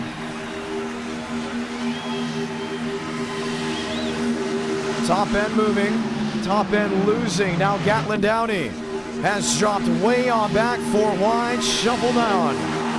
There was 1 caution that was in the first duel. So far, caution free in Duel 2. Worry about Chase Schaefer. He never likes being stuck in a jam with nowhere to go. Yes, he can go below the yellow line. It's legal in NR Night in America. You wreck anyone doing it, it's going to be a big problem. He'll be disqualified for the rest of the night. But I'm telling you right now, he knows he has trucks just littered all around him. He sees smoke up in front. Not going to be where he wants to be. Now, Yahir Rodriguez is very happy where he is. While most have been landlocked, he has made the way forward. And quickly at that. Started 10th. He's up to 5th. May get 5th at the line. Ingram on the outside. There with Frank Orley. 6 laps to go from Dega. Keep an eye on Perchatsky. Keep an eye on Alvis on that outside.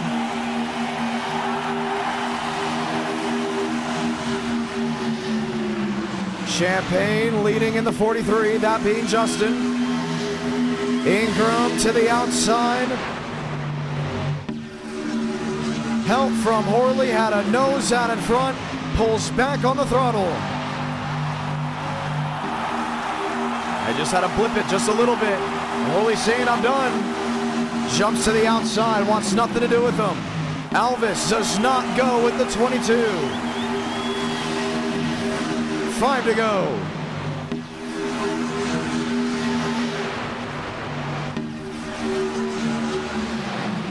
Rodriguez 99. Contreras 92.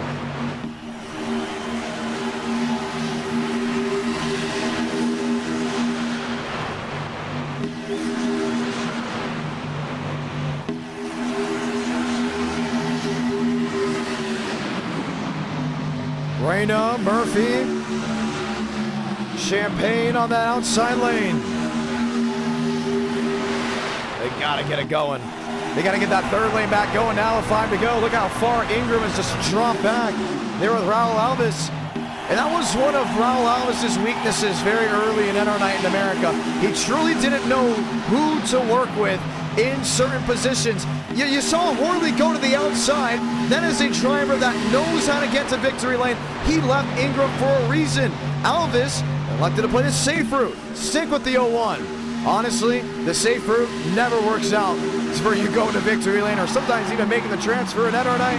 That's a big, big loss on his end. He has shuffled so far back, I wonder if he's even going to make it into that top 20. Look who he shuffled back with, the 22. If he went with Horley, they would have been an leapfrog Ingram. They've got Hornish back there, and they're all fighting now for that final transfer spot. 3 to go this time by. Champagne still on that outside. He's happy where he is, does not want to see a caution. He knows once the white flag waves, it's going to be the clash of the gladiators to the checkered flag. Lewis in 8th. See that third lane trying to get reworked. This time with Vijay Kumar. Ingram, Alvis, Hornish in that line. They're going to need someone in this top 15 to jump out of line. They do. Champagne went top. He blocked Rodriguez. He blocked that of Eladon Contreras. Now that second line is in a tough spot. Murphy was on the quarter panel, right in the tailgate. Contreras wants to get him back in tow. That allows the inside lane to just get that little bit of an advantage. Middle lane struggling, outside lane working together. Here comes White. White the second on the outside lane. Benjamin A. White, multi-time winner. He's with Jordan Herring. But can he make it back with the rest of this field without a caution flying? Vila looked to the middle. Herring wanted a squeeze. Wilkerson right to the middle of Raul Alvis. 4 wide it was towards the back half of this field. Champagne, Vila locked in, 1-2. Salamanca, 1 to go from duel 2 at Dega. All bets are off, this is it. Top 20 advance. Everyone else goes home, trouble. Contreras, Vijay Kumar, Pierce Pierces the catch fence, that with Frank Orley. Ingram's in it. Most drivers outside the top 15. One up and over, Jaden Reyna. Man, it's gonna be a limp to see who gets in. Multiple trucks littering the backstretch. 3 wide for the win. Benjamin A. White, help from Jordan Herring. White wins Duel 2 at Talladega. Who makes it in? Reyna, Kendall, Sierra Clamper, Vincent Gucci. Christian Kendall is in. Vincent Gucci in the number 43 will make the show. And he's driving Jacob Wilkerson's scheme. Somehow barely got in. Duggan is out. Beasley is out. Ingram's out. Brooks, Prevey, Downley, Elvis, Ortiz, Vijaya Kumar. We all saw what happened. Coming down to 1 and 2. Let's watch back on just a wild turn of events.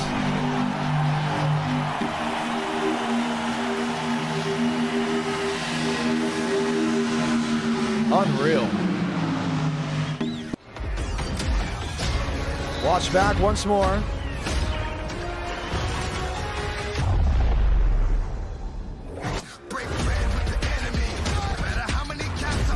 From the outside view.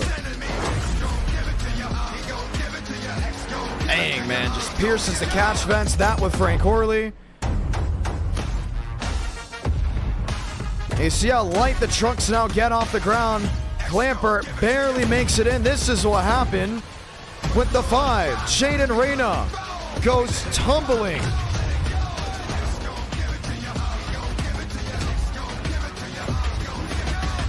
Down into turn 3. Man. Well, the duels have proven already that it's going to be daring. It's going to be wild. What does the rest of this night has to, should we say, have to offer?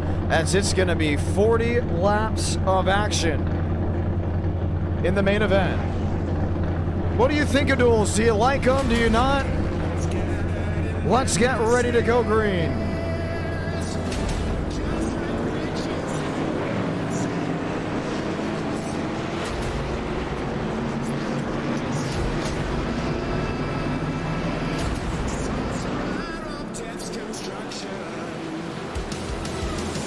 Toyota Ford row 1, Chevy Toyota row number 2.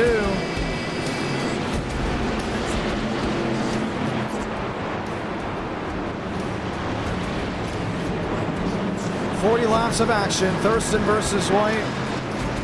Oh, that's going to be a lot of fun to watch.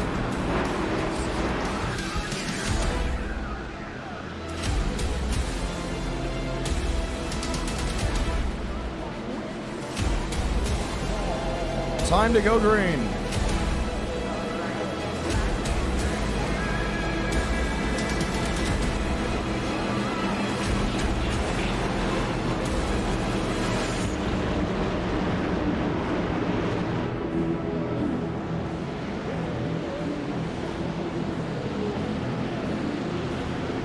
Time to go green.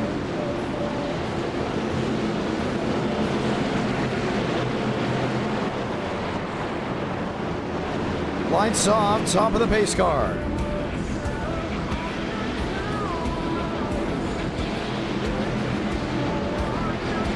Ford on the bottom, Toyota on the outside.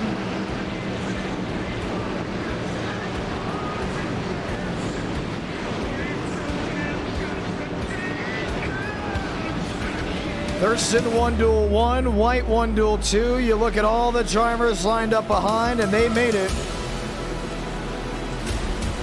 through the challenges of those 10 laps. When we go racing down in Central Alabama, it's always exciting. The viewers love it. The drivers are on it. So let's do this on this Friday night edition of NR Night in America. Talk to your friends, sing Sweet Home Alabama all night long as we light the fuse from Talladega.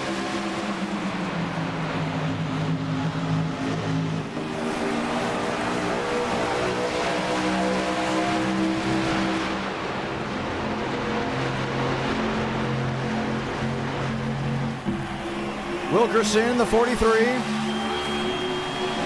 Top side with Baker. And nobody wants to work with Thurston off the gun. He's going to leave him with Bassinez. Shot to the back of the tailgate. That's on the bottom. 3 wide. Max Swearengin. Already working it with that of Chase Schaefer. Trouble. Swearengin goes around and he may have just gone up and over. Caution's gonna wave. Wow. And it did not take long. Hey, they better watch out because that sun's setting. And it's gonna be setting pretty quick in about a moment. Max Swearengin looks to be bringing out the first caution in the main event. Let's see how it went. No, Chase Schaefer. Gets the air up on the right side, and there he went.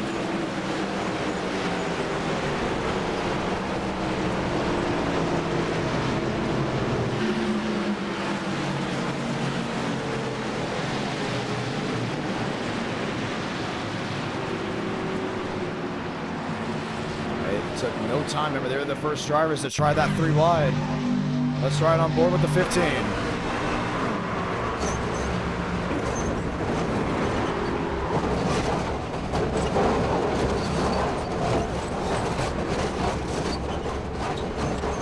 Man. Chase Schaefer has been given an L4 penalty for his wreck coming off turn 4. Usually you'll see an L5 if you do it right away.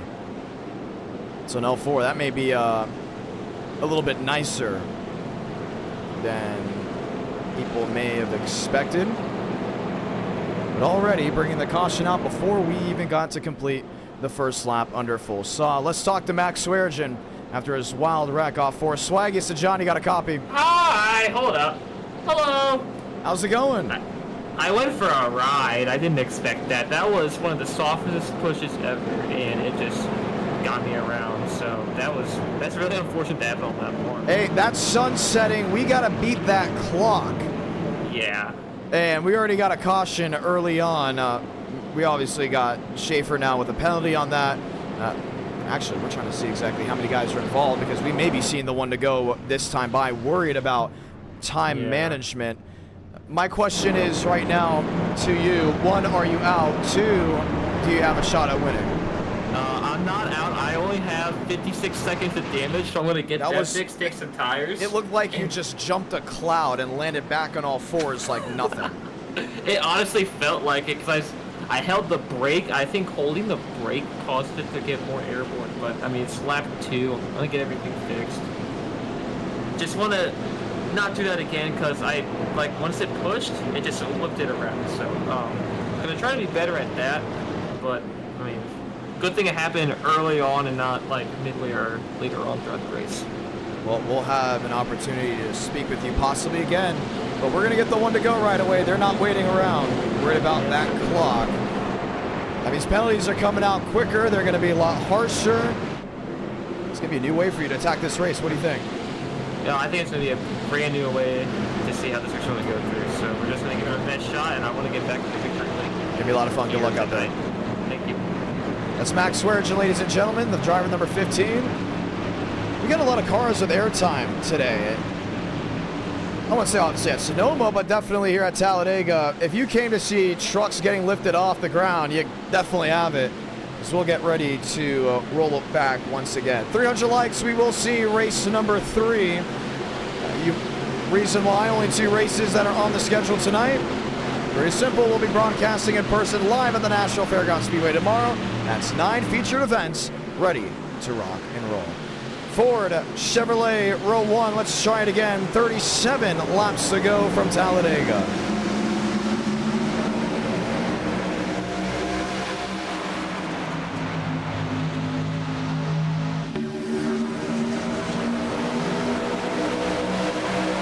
Baker, P3. White, Herring, DeAngelis back to 7th, Page in 8th.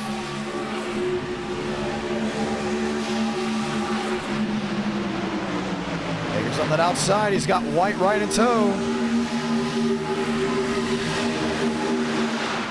Page looking to the outside. Blink in the middle. Jordan Herring in the 46. Lyles, DeAngelis. Matt Neeson shunting through with Justin Champagne. Already separated out single file behind this main pack. Baker leads that lap, 36 left.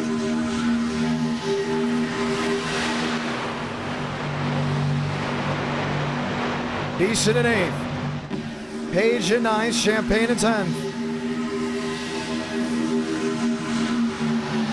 Wilkerson inside. Oh man, that's tight. Baker saves it. Do they do behind? No, they don't. Caution will wave once again. Jones involved. Gavin Austin in the 22. It's one of those over-aggressive moves. I just sit and wonder, did you need to do that?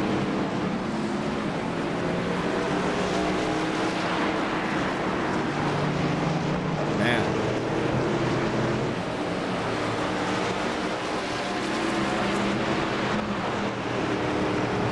Unreal. Watch back once more. Some of these guys that are involved are a part of the single file train on the bottom.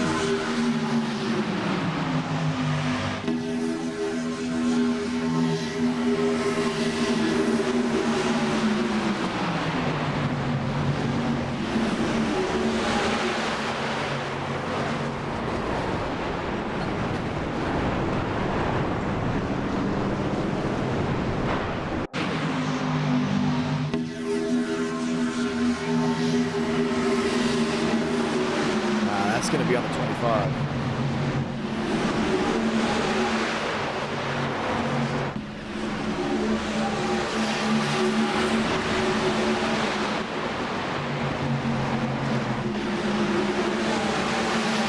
So TCB brings out the caution as they'll settle in. Line up. Schaefer will go around the outside to get his lap back. Remember, he was involved with that L4 penalty, but that caution coming out right away, it helps him out dearly. Benjamin White, Jacob Wilkerson, Champagne lined in, pit road, it's wide open. This time multiple trucks coming on through. Tyler Tinsley looks to be in, Abraham Vila. You're already tearing a lot of these guys up before we even get close to halfway. James Thurston is in. Murphy just turned the 48. With most getting ready to come off. Let's go ahead and dial up some drivers before we get back going.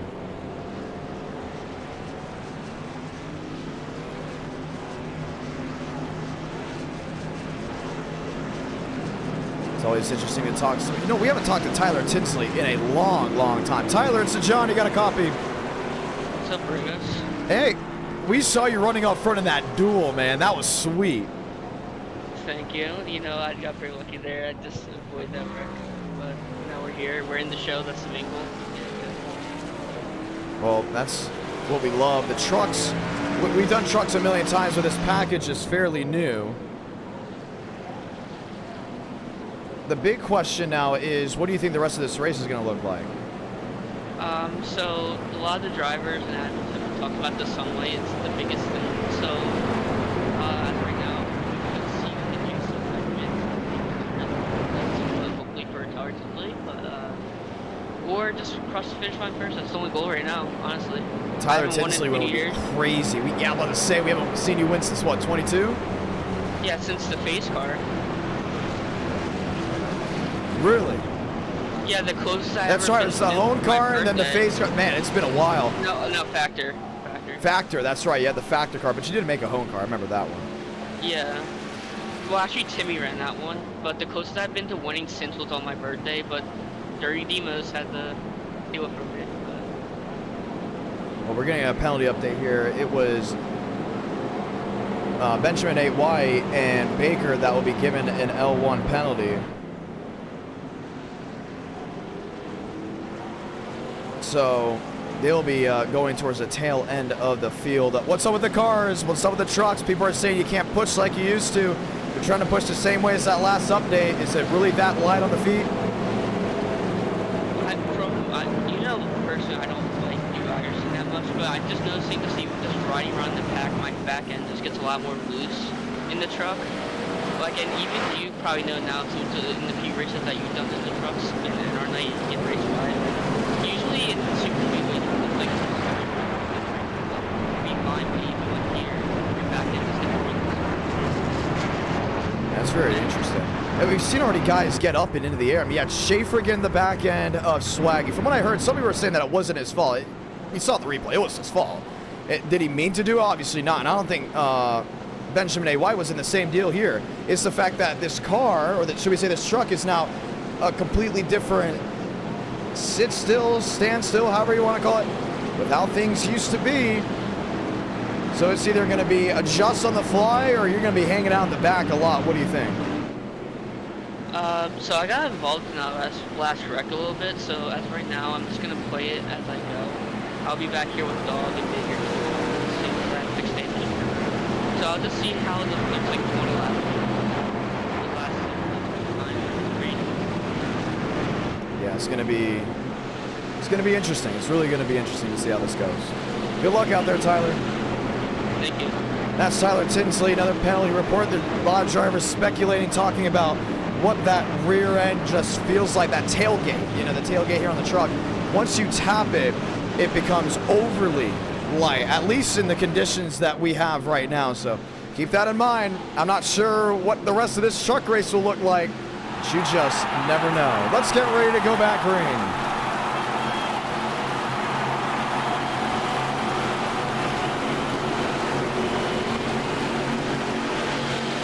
Champagne on the bottom. Wilkerson.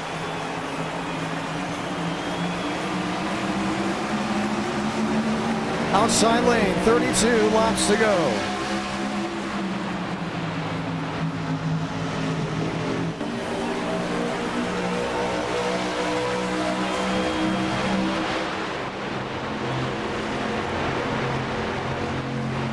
Top lane dissipating. Champagne, Herring, Wilkerson. Backbin, Bassinez, DeAngelis, Reyna.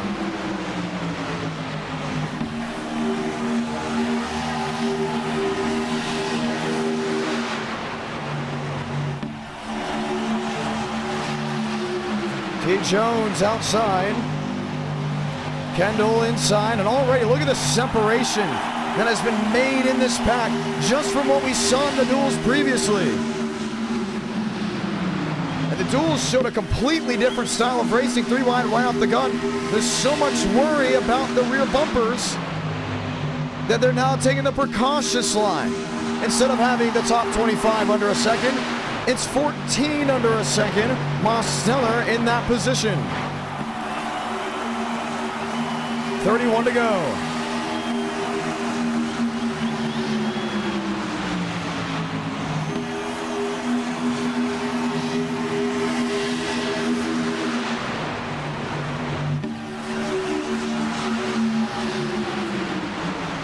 Backman in 5th.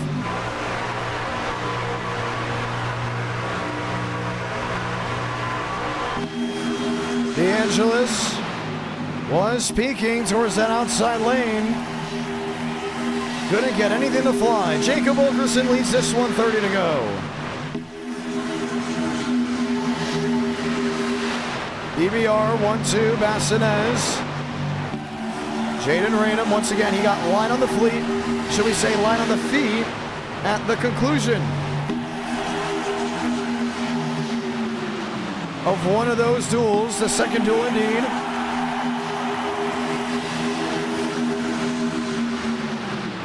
Now we sit, now we wonder to see how the rest of this thing will roll. Corey Lyles up there in 6th, 7th. Bottom side, he's with Jason Beckman.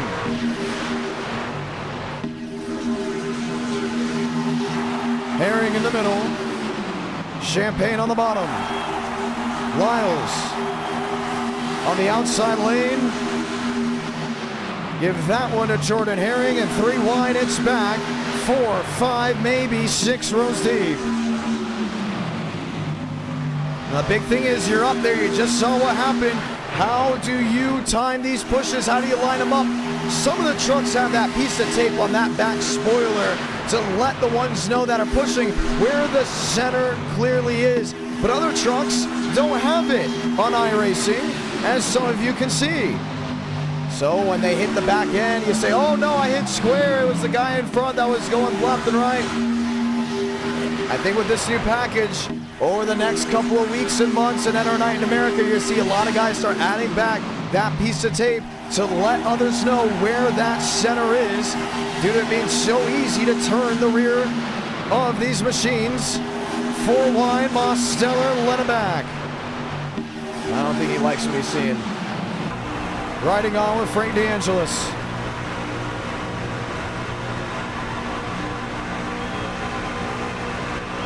Contreras looking, wanting, can't get it.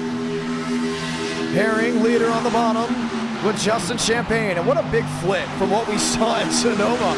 I mean, Champagne was, what, a lap down at one point, way off the pace. We only saw him on screen when he was getting lapped or maybe under caution. That's what happens when you take Justin to a road course. Take him to a Superspeedway, a short track and intermediate, he's going to be right out front and watching everyone else battle with him for that top spot. Jacob Wilkerson, no surprise, he's up front. He was in the top 10 at Sonoma. He's someone that I honestly think that can work multiple lanes in multiple ways. Frank Horley, he's towards the back half of this main truck field, but because of what happened in the duels and not wanting to get up front, oh, Jaden Reyna, look out. Kendall and him had a near scuffle, allows the inside lane to leap on through. I always find that fascinating with one of our duels. We'll have a duel that, now wreck will happen, you'll say, how did that happen? That made no sense. And then we'll have a duel where it looks like they're about to wreck on lap 1, and they go caution free. Wilkerson on the bottom, Herring on the inside with him. Champagne's got a new helper in line. Isn't that the guy that just had a big slide and up and go?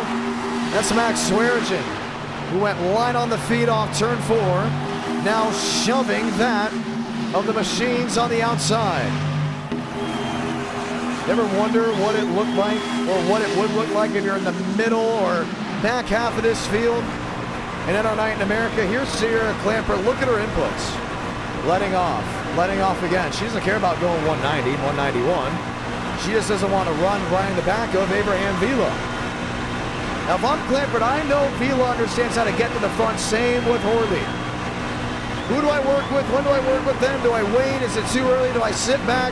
Now, she is streaming on Twitch right now, her POV, but I would really consider for her to look at the drivers up front, figure out who's up there and say, oh, I don't like this guy. He's known for causing wrecks. Let's lay back. Or if I'm ready to go, let's go with the guys that know how to navigate through a pack when everything looks jam-packed, landlocked with nowhere else to run. That's Frank Horley. That's Vila. We just saw Max Swearigan now shuffle back. He'll line up with Sierra Clamper to the 23. Jordan Herring, looking for his first win in At Our Night in America. He's come oh so close, oh so many times. He crossed the line first in one of the races, but the win got taken away. Why? He went down to the grass to advance his position. forcefully went down to the grass to advance his position. That's a big no-no, and it was very much shown on that side.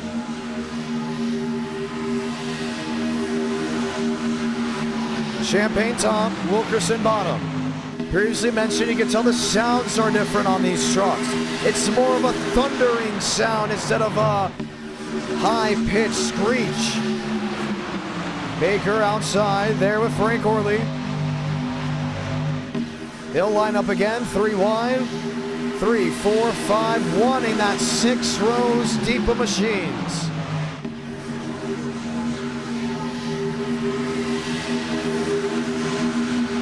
Champagne inside. Now he lines up with Herring. Wilkerson in the middle with Thurston. Tyler Tinsley, have a night for him. We just spoke with him. He's back in 20th. He made it through the duels when it looked all doom and gloom. Trouble Adam Contreras goes right around in the middle of the field. Riker Byram gets tagged. Tyler Tinsley may have just gotten a piece of it. Corey Lyles involved, and the caution's going to wave.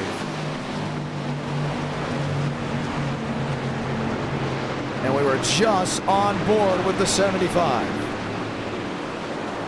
Is that Gavin Austin? Yes, it is.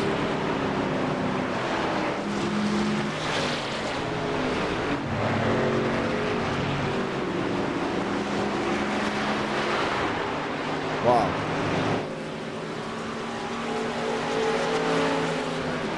That's the second time Eladon's been involved in an incident where he just got swiped in the middle of the field. Last lap of Duel 2. 23 to go in the main event.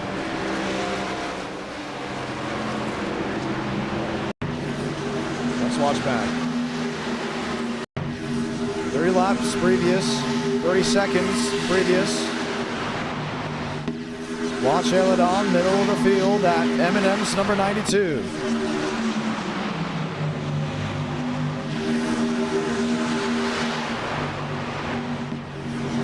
Oh, it was white again. That's the second time he's gotten into someone. Max Swearengin involved. That's a bigger hit to the outside wall than he's wanted. Riker Byram. Corey Lyles gets the line on the feet. Tyler Tinsley locks it down.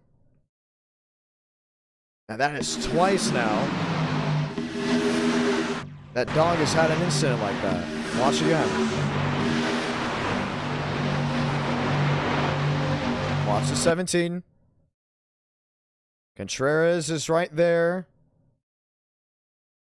Ah, just clips him. And there he goes.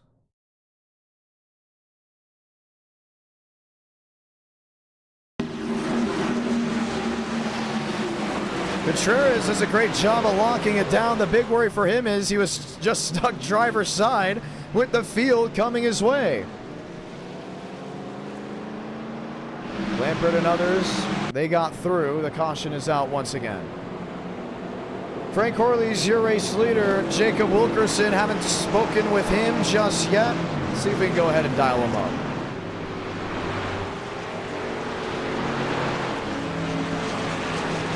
Wilkerson, so John, you got a copy?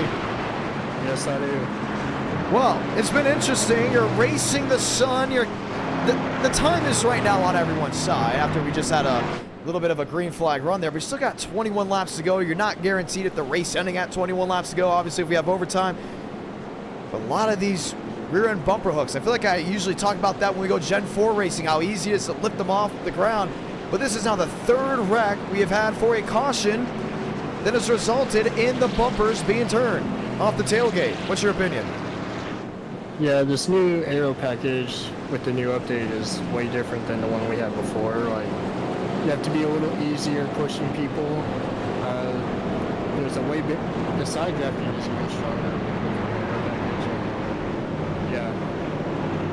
The side drafting, really? Yeah, there's actual side draft in the truck now. Oh. We know the next gen, the side draft's insane. Same with the Gen 6. But really, is it that strong? Is that what's pulling these guys together? Because, I mean, we're getting 3 wide right off the gun, it looks like. Unless everyone says, okay, we're going to calm it down. We're not going to go out there and give it for what we got. What would you say is the big reason for the 3 wide aggression, just everything in between? I think it's just people being impatient and they want to like go to the front like as soon as possible. Like I have been. Like I've been racing aggressive, but not too aggressive. Like I've been staying at the front basically the entire race. Really? That's what I feel like what's going through these people right now. So where would you want to be? Right now you're in you're in 8th. Okay. You're not at the front, you're in the top 10, but you're also in an area where you're going to be a couple rows back, and if things do go wrong, it's likely that you'll get through. I'm not going to speak badly about that, but I mean, if it's right up front, that's going to be a lot of trucks you still got to deal with. Oh yeah, definitely. Like being at least 15th on that is where like it's hard to get up to the front. Like especially in the final closing laps, like the wrecks are usually gonna. It's safer to be in the lead, like the top 3 on the final lap, and have all the wrecks happen behind you, unless the leader was to throw a bad block and cause the whole field to wreck.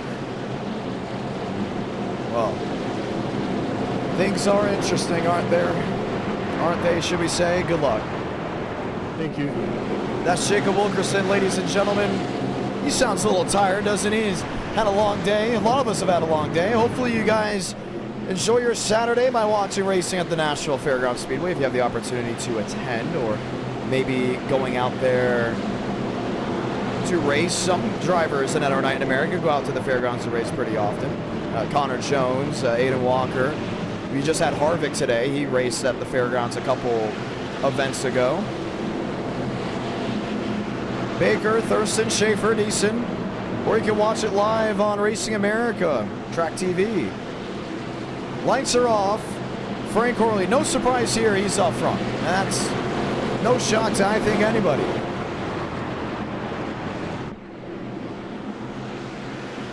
Let's see how this rolls. Toyota on the outside. Sierra Clamper. She slid.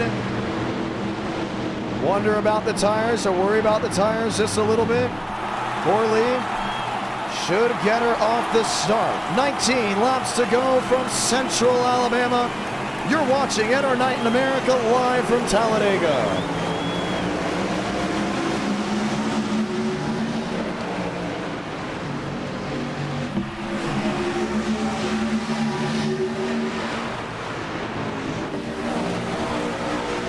Wide, James Thurston. Man, he's got Baker right with him, but Champagne's on the apron.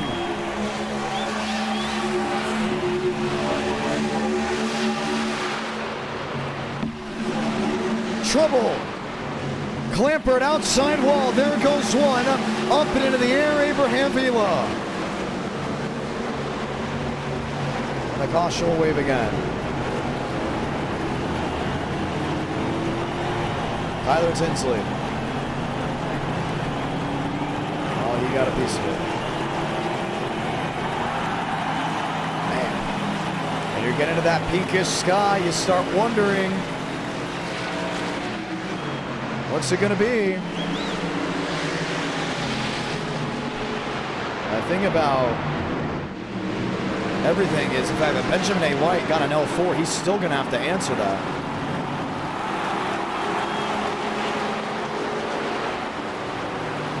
But now he's going to have to wait even longer.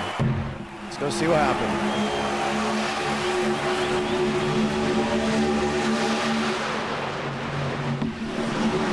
Oh, man, I think it was Thurston in the 17. Baker gets into Thurston and shoves him right into him.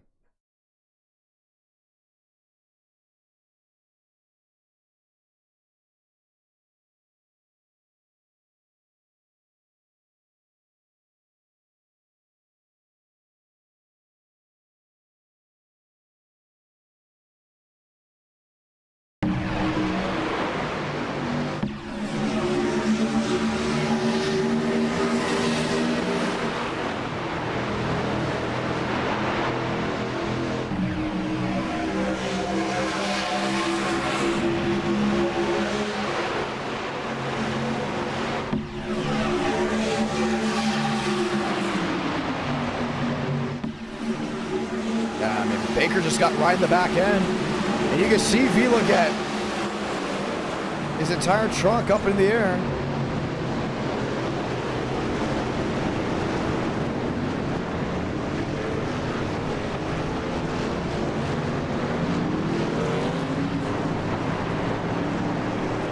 I think it was Baker shoving him into the pack.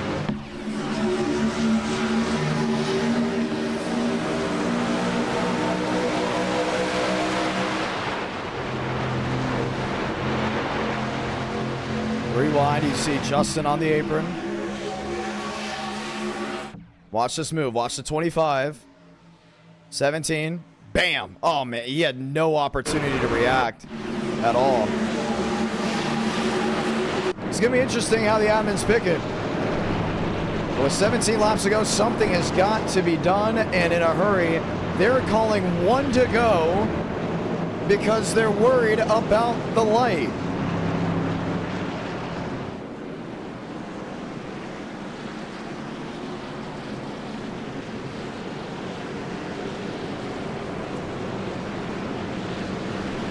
Big.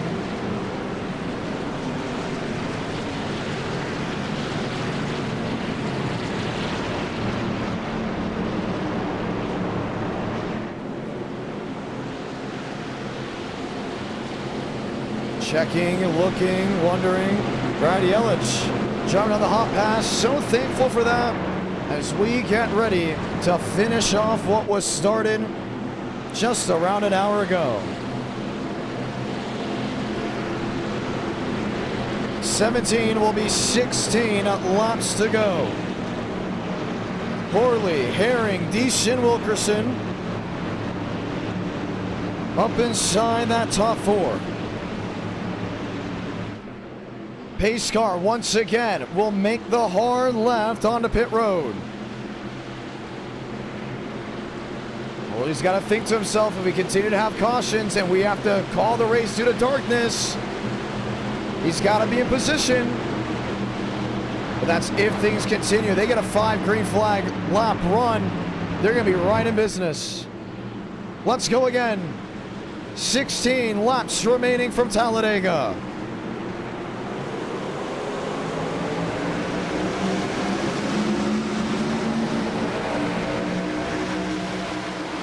Deason inside with Horley. Mosteller inside with Thurston, already 3-4 wide, way deep in the pack. Relaxed yellows are on. If they wreck back there, they're not going to get a yellow for it. 40 drivers started this race. 33 left racing.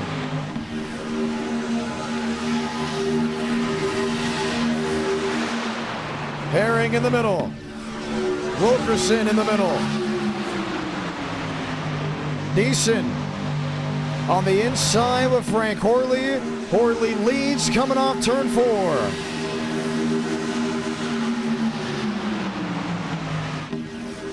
Ruby drops a VIP pass.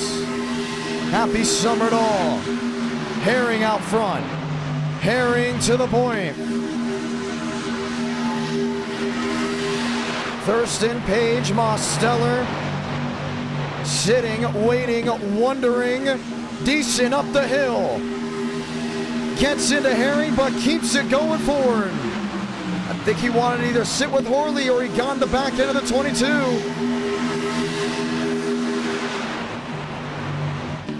One caution in Sonoma, multiple cautions at Talladega.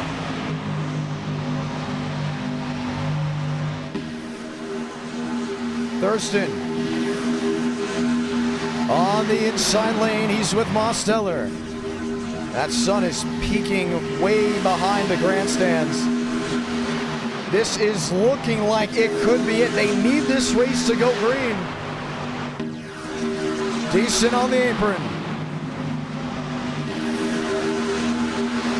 Horley right with them. Herring on top. Wilkerson on top. Trouble. Horley slides into the inside wall. Single truck spin. Gets it refired, loses the nose with relaxed yellows, we stay green. Decent shuffles back. Oh man, his race is done without getting that yellow. Champagne in the middle, Herring in the middle, right with him. Toyota on Toyota. Here's the 3-wide move, Moss Stellar to the outside lane. Herring blocks all 3 lanes, shuts the door on Champagne. I don't think Justin was too happy about that. Got a little sideways, now peeking to the bottom. Does not want to work with that 46. Wilkerson in the middle.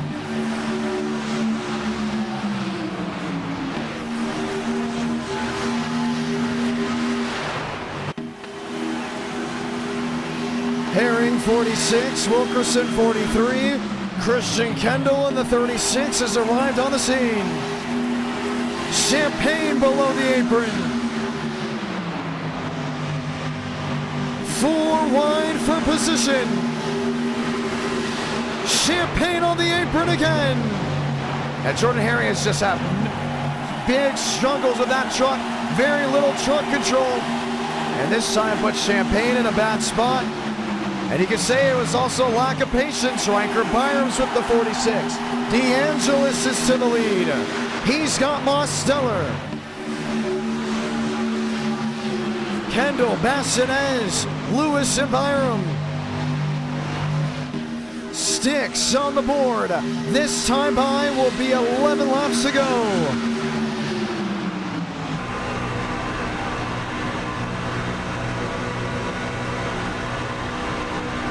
Turning it up, 195. Track cooling off, it's getting quicker. This is the finish you've wanted to see.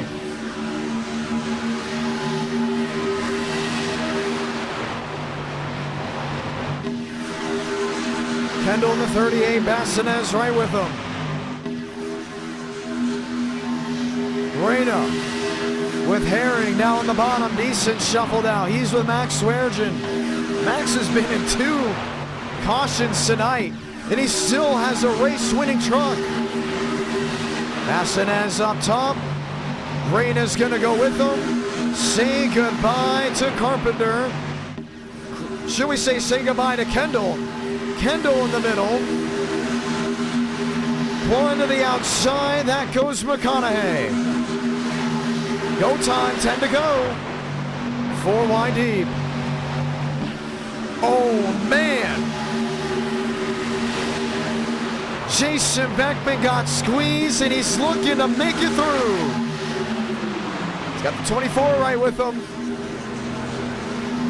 Thurston gets in the door once, twice. McConaughey sneaking up out of the groove.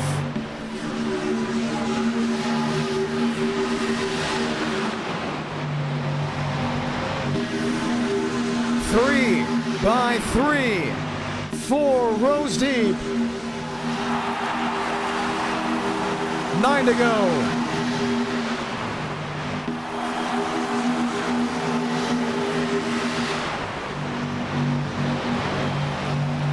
You gotta keep an eye on Beckman up there. It's getting dicey quick. Does he make a move? Does he need to make a move? DeAngelis on the inside lane. That's with Moss Stellar. Oh man, the move by Vila. I think it's gonna work. Abraham Vila, top of the board in Dega.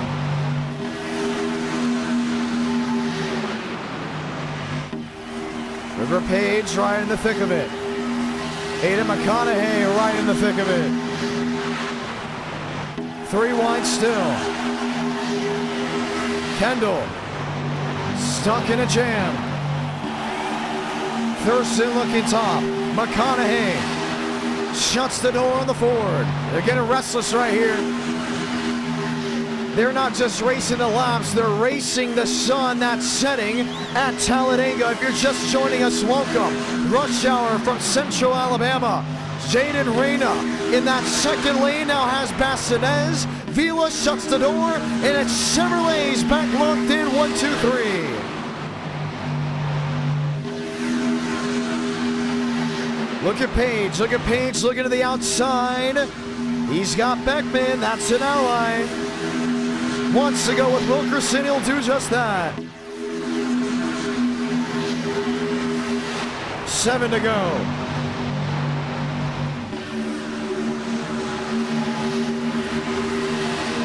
Vila to the lead in the middle. Bassinez sneaking to the outside. Lined in with Wilkerson.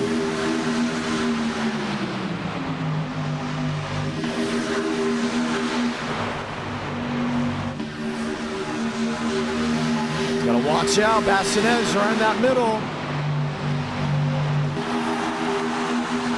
3 wide, Wilkerson on his own with River Page.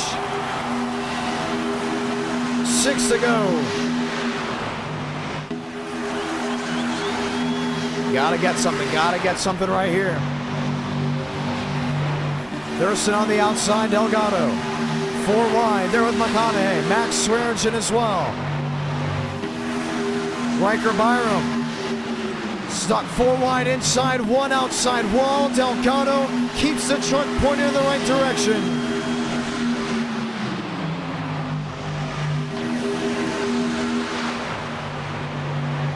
Wilkerson on the outside.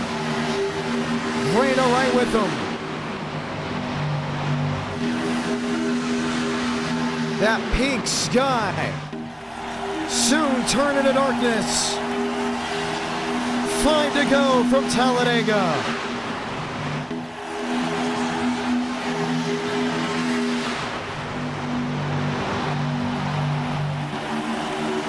Frank DeAngelis has him in the victory lane all of 2024. He's locked in downstairs. Bassinez on the outside. Lifts the tires after smashing the tailgate.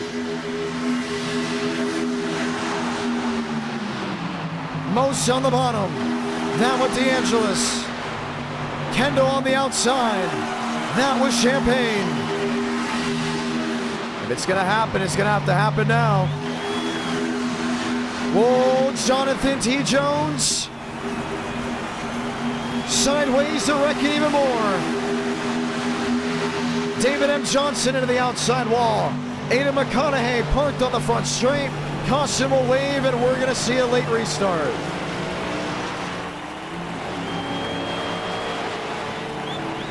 No lights. You may only have 1 attempt at an overtime finish.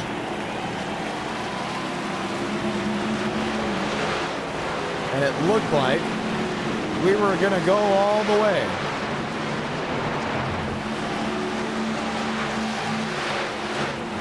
Quickly showing that we were.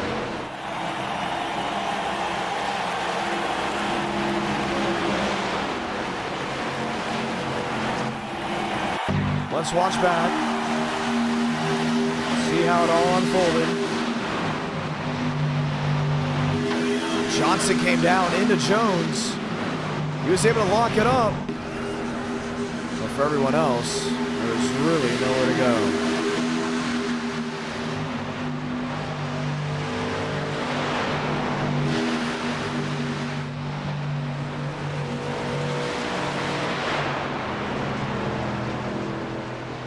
Caution is out once again here from Talladega. Bassinez, that's your race leader.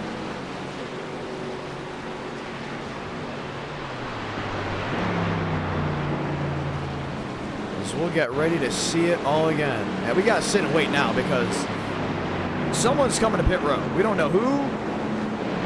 We don't know when. But someone's going to make that hard left onto pit road. And it's going to change things up big time. I don't think you really want to. You worry about fuel. That's the next question. Did you pit at the right time last time? Did you get it filled up all the way?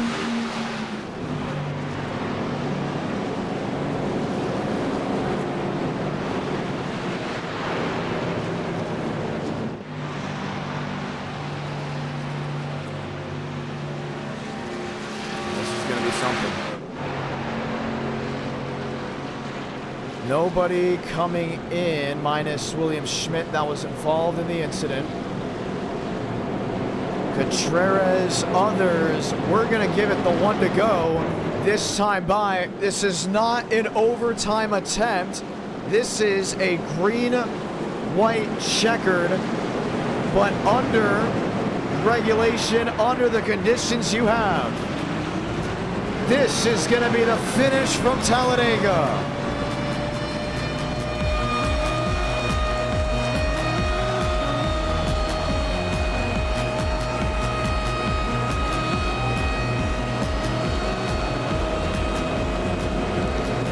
Go.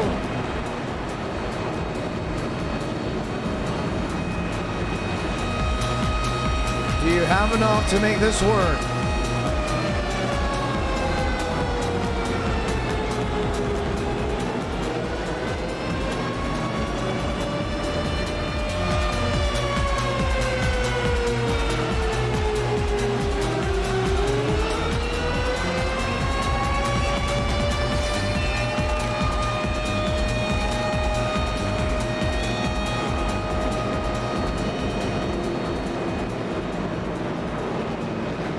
You have to get on your feet for this one.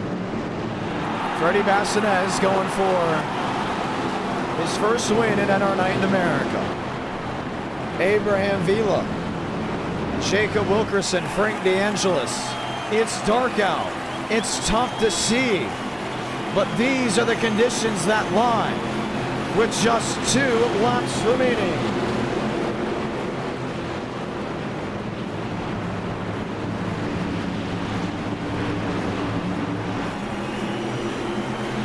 Do you have what it takes to go to victory lane? And relax, yellow's going to be on. If there's a wreck, there's no guarantee of a caution unless it's severely race impacting. Let's do it. Let's shut them down from Central Alabama.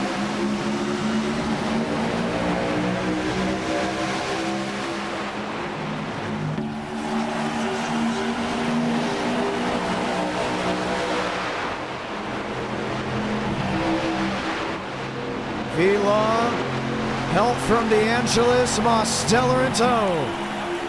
They got to get that outside lane rolling. River Page is going to go up with them. Bassinez on the bottom, that's with Jacob Wilkerson.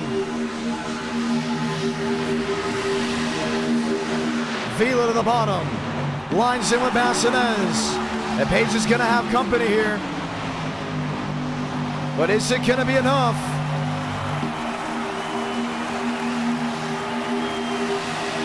They're gonna make it back for this race to be official. Sonoma Blanca, 1 to go from Talladega. Vila inside, number 24. DeAngelis outside, 69. Murphy in the fence. He's got Neeson. No move 3 wide just yet. Riker Byram needs some help. Walt Kennedy's in a jam.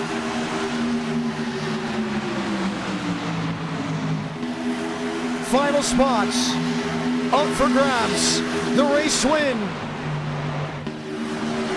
Right in the fingertips of the 69. If he can just pass that of Abraham Vila.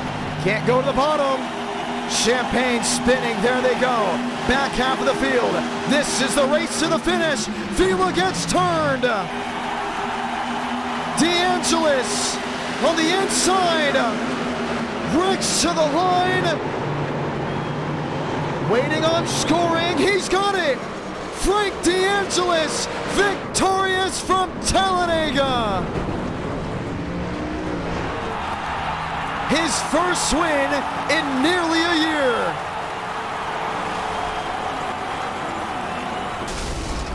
As the sun sets from Central Alabama, DeAngelis just gets him at the line. Oh my goodness! Kendall was up on his lid.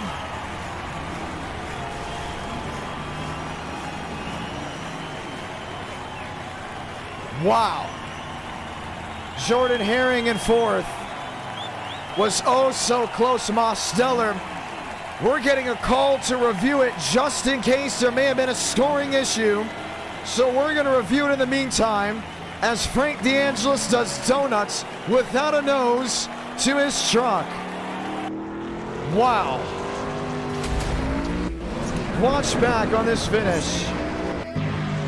I thought for a moment that one of the drivers on the bottom got it. But the long overdue win comes with turning Vila to the inside. Watch this run. Oh, he got him clearly. Unbelievable. He'll park it on the start-finish line. We're going to go interview him. And our night in America, fueling victories all year long. As Frank DeAngelis goes back to victory lane. First time in victory lane in 2024.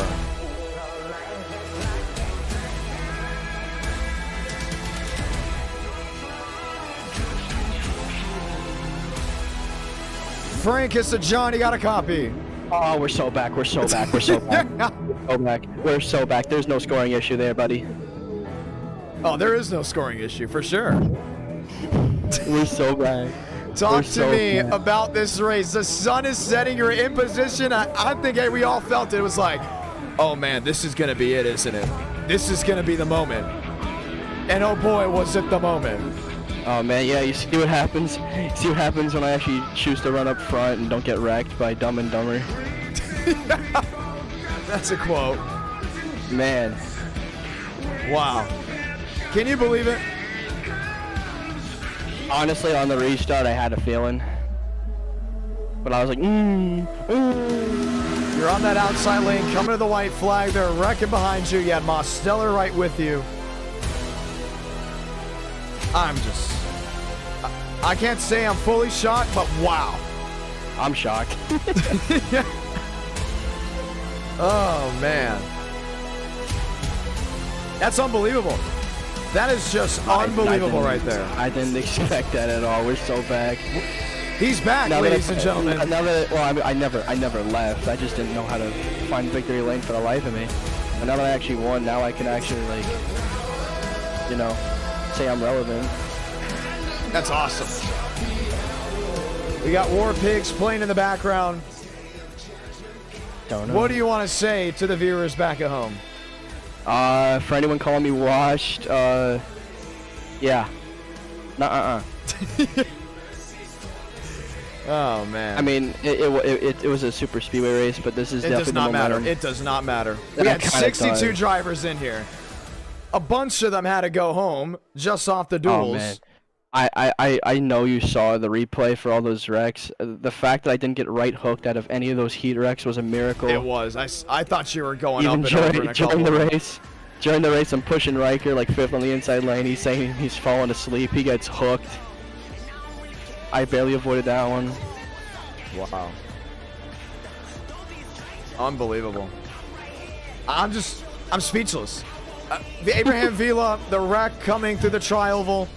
That was not my fault at all. He just came down. No, he just came down. But you could have given him room. You gave him just a little bit of room. Pure Frank DeAngelis fashion, you say, get off me, and you throw the block on Jacob Wilkerson. Oh, yeah, no, I didn't even mean to throw the... I did mean it, but shout out for Wilkerson. Like again, like how I won another race earlier today. Everyone up front was actually competent and not incompetent. So they all realized that they're not going to win the race from pushing the leader. Like Wilkerson had no chance of winning that race, so he said, I'm just going to try to shove Frankie for it. And shout out Wilkerson for doing that. Same thing with Reyna. Reyna shoved Demos. He didn't try to make a move. Like everyone up front was actually competent for one of these races. They weren't trying to be Rambo. Yeah, they realized they couldn't just drive through everybody 5 lanes back and win a plate race. So Frank DeAngelis, congratulations, man. The owner of McLeod. In the McLeod truck.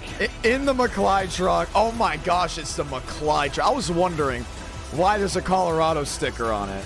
It's McLeod, man. Wow. How about it? How about it? I think it's worse. The worst outcome out of this win is you, because you can't do those stupid hey champ jokes anymore. Yeah. You're done. I'm gonna You're cut miss off those. you're cut off for like another month or I'm two. really gonna miss those. That's really Yeah, you're unfortunate. cooked. You're cooked. Well, I'm just happy I finally ended up not getting wrecked by the same 3 to 5 people in one of these finally. I'm proud of you. I think we're all proud of you. I mean, it's just Thank you. awesome. Thank you. Awesome stuff all the way back. Frank DeAngelis, ladies and gentlemen, will go to victory lane, and that will mean we're done for the night. We did not hit 300. My voice is, I wouldn't say gone. It's definitely not gone. I can't say that. I'm used to saying that at the end of the stream, but I got 9 features to call tomorrow. Gotta be up bright and early for that race.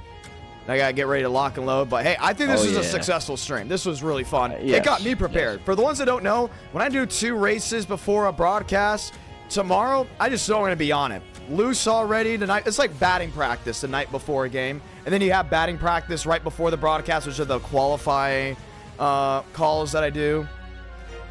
It's gonna be awesome. It's gonna be great. If you want to guys watch it, Track TV, Racing America, Modified to Mayhem, Pro Late Models, Crown Vics. We have like 30 Crown Vics, I heard. Don't quote me on that. 30? On the 5.8s. Possibly. It's gonna be crazy. They said they had a crazy amount of entries for the Crown Vics. What time is that? What time is that? It's gonna be, I think, after the Pro Late Model race. Maybe 7 my time, maybe 8 your time, maybe 9. It all depends on what goes down. I might be over-exaggerating the 30. I hope I'm not, because I heard someone say 30. It may be 20-something to 25, but on the 5.8s, not on the quarter mile, the 5.8s. It's a brand new series. The Crown Vics are new to Nashville. If the car counts are high, then they're gonna. That's what they love the car counts. Oh yeah, it's gonna be insane. Trust me, you guys won't want to miss that. They'll be live tomorrow. Frank, thank you so much for hanging out with us. Welcome back to Victory Lane as we get ready to say goodnight. We got racing this weekend at Sonoma, the NASCAR Cup Series this Sunday, Xfinity on Saturday. Once again, racing at the Nashville Fairgrounds Speedway tomorrow. I'll be calling all the races and all the action from that track. I'm John Ramos, the voice of NR. So thankful for you all hanging out with us tonight as we'll say goodnight, and I'll see you either tomorrow or Tuesday for some more NR Night in America. Have a great night, ladies and gentlemen. Take care.